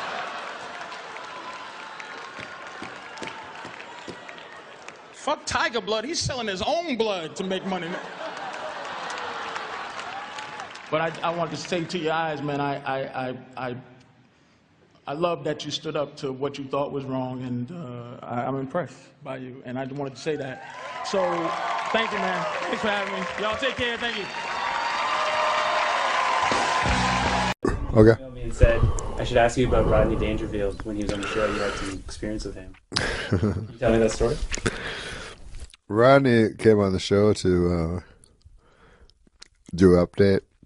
Like sometimes Lauren would just go, "Oh, Rodney Dangerfield is here," you know, and you go, "We don't know, how do we use him?" Yeah, it'd be hard to use him on update. Yeah. So then Jim had this idea, Jim Downey, where I would go, you know. He would go, "I tell you, I got no respect," you know, do a joke, and then I go, "That seems funny. Yeah, Rodney, you know, get any respect? What about your kids? And they must give you respect, you know. Yeah. You're doing good. My kids, they don't give me respect. Do a few more jokes, you know." I go, "That seems hard to believe. What about, certainly, like if you went to a bar, like a bartender would give you respect, right?" You go, "I tell you, dude." I go, like, "This is atrocious," you know. But anyways, Rodney's like, "What the fuck?" He didn't understand any of it. He's like, "Why does this motherfucker know I don't get no respect?" You know? So, anyways, you have to do the show at 8:30, and then the dress rehearsal, and then at 11:30, you know. So he had to get there real early, you know, and he said, "Norm, I gotta talk to you." I was like, "What?" He says, "Why the fuck?" He goes, "I know how to do my jokes. Why can't I just leave and come back at midnight?" You know, I'm like, "Well, I don't know, Rodney. Like, you have to do the dress rehearsal. You know, they make us do the dress rehearsals." He goes, "I don't mind." He goes, "I don't mind fucking act. I've done it a million times." I go, "Yeah, I know. I don't know what." So then he goes. Then he said, "I tell you, we were all alone, you know, and Rodney was like my hero and stuff." And he goes, "I tell you, kid, it's all waiting, you know." He goes, "Just fucking waiting, just, you know." He goes, "You do TV, you just sit in a room and you wait all the time, you know." He goes, the same with movies. You just sit in a trailer and you wait the whole fucking time. He goes, that's no life, you know. He goes, oh, you know, all there is stand-up. He goes, oh, the rest of it's all shit. You know, movies are shit, TV's shit, you know. He goes, always remember, kids, it's just stand-up. So it's very, like, moving and everything. And then he goes, he pauses, and then he goes, stand-up is shit. You know. And so then I was staring at him all alone in a room, and after he's told me everything in the world is shit. But that was Rodney, man. The heaviness, that's what I always say. Oh, the heaviness, Norm. The heaviness, you know.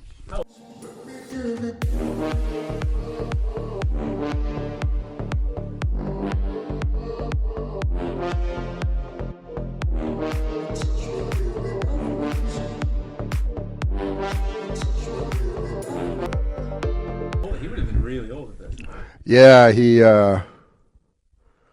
I guess the thing with Rodney is he didn't make it till he was like 50 or something, so he didn't care for that, you know. He didn't like all the other people getting the fruits of show business, which to him were just drugs and women. You know, he came from that era where it was like, broads, I tell you, booze, you know. So he didn't like that he had to wait till he was older to get that.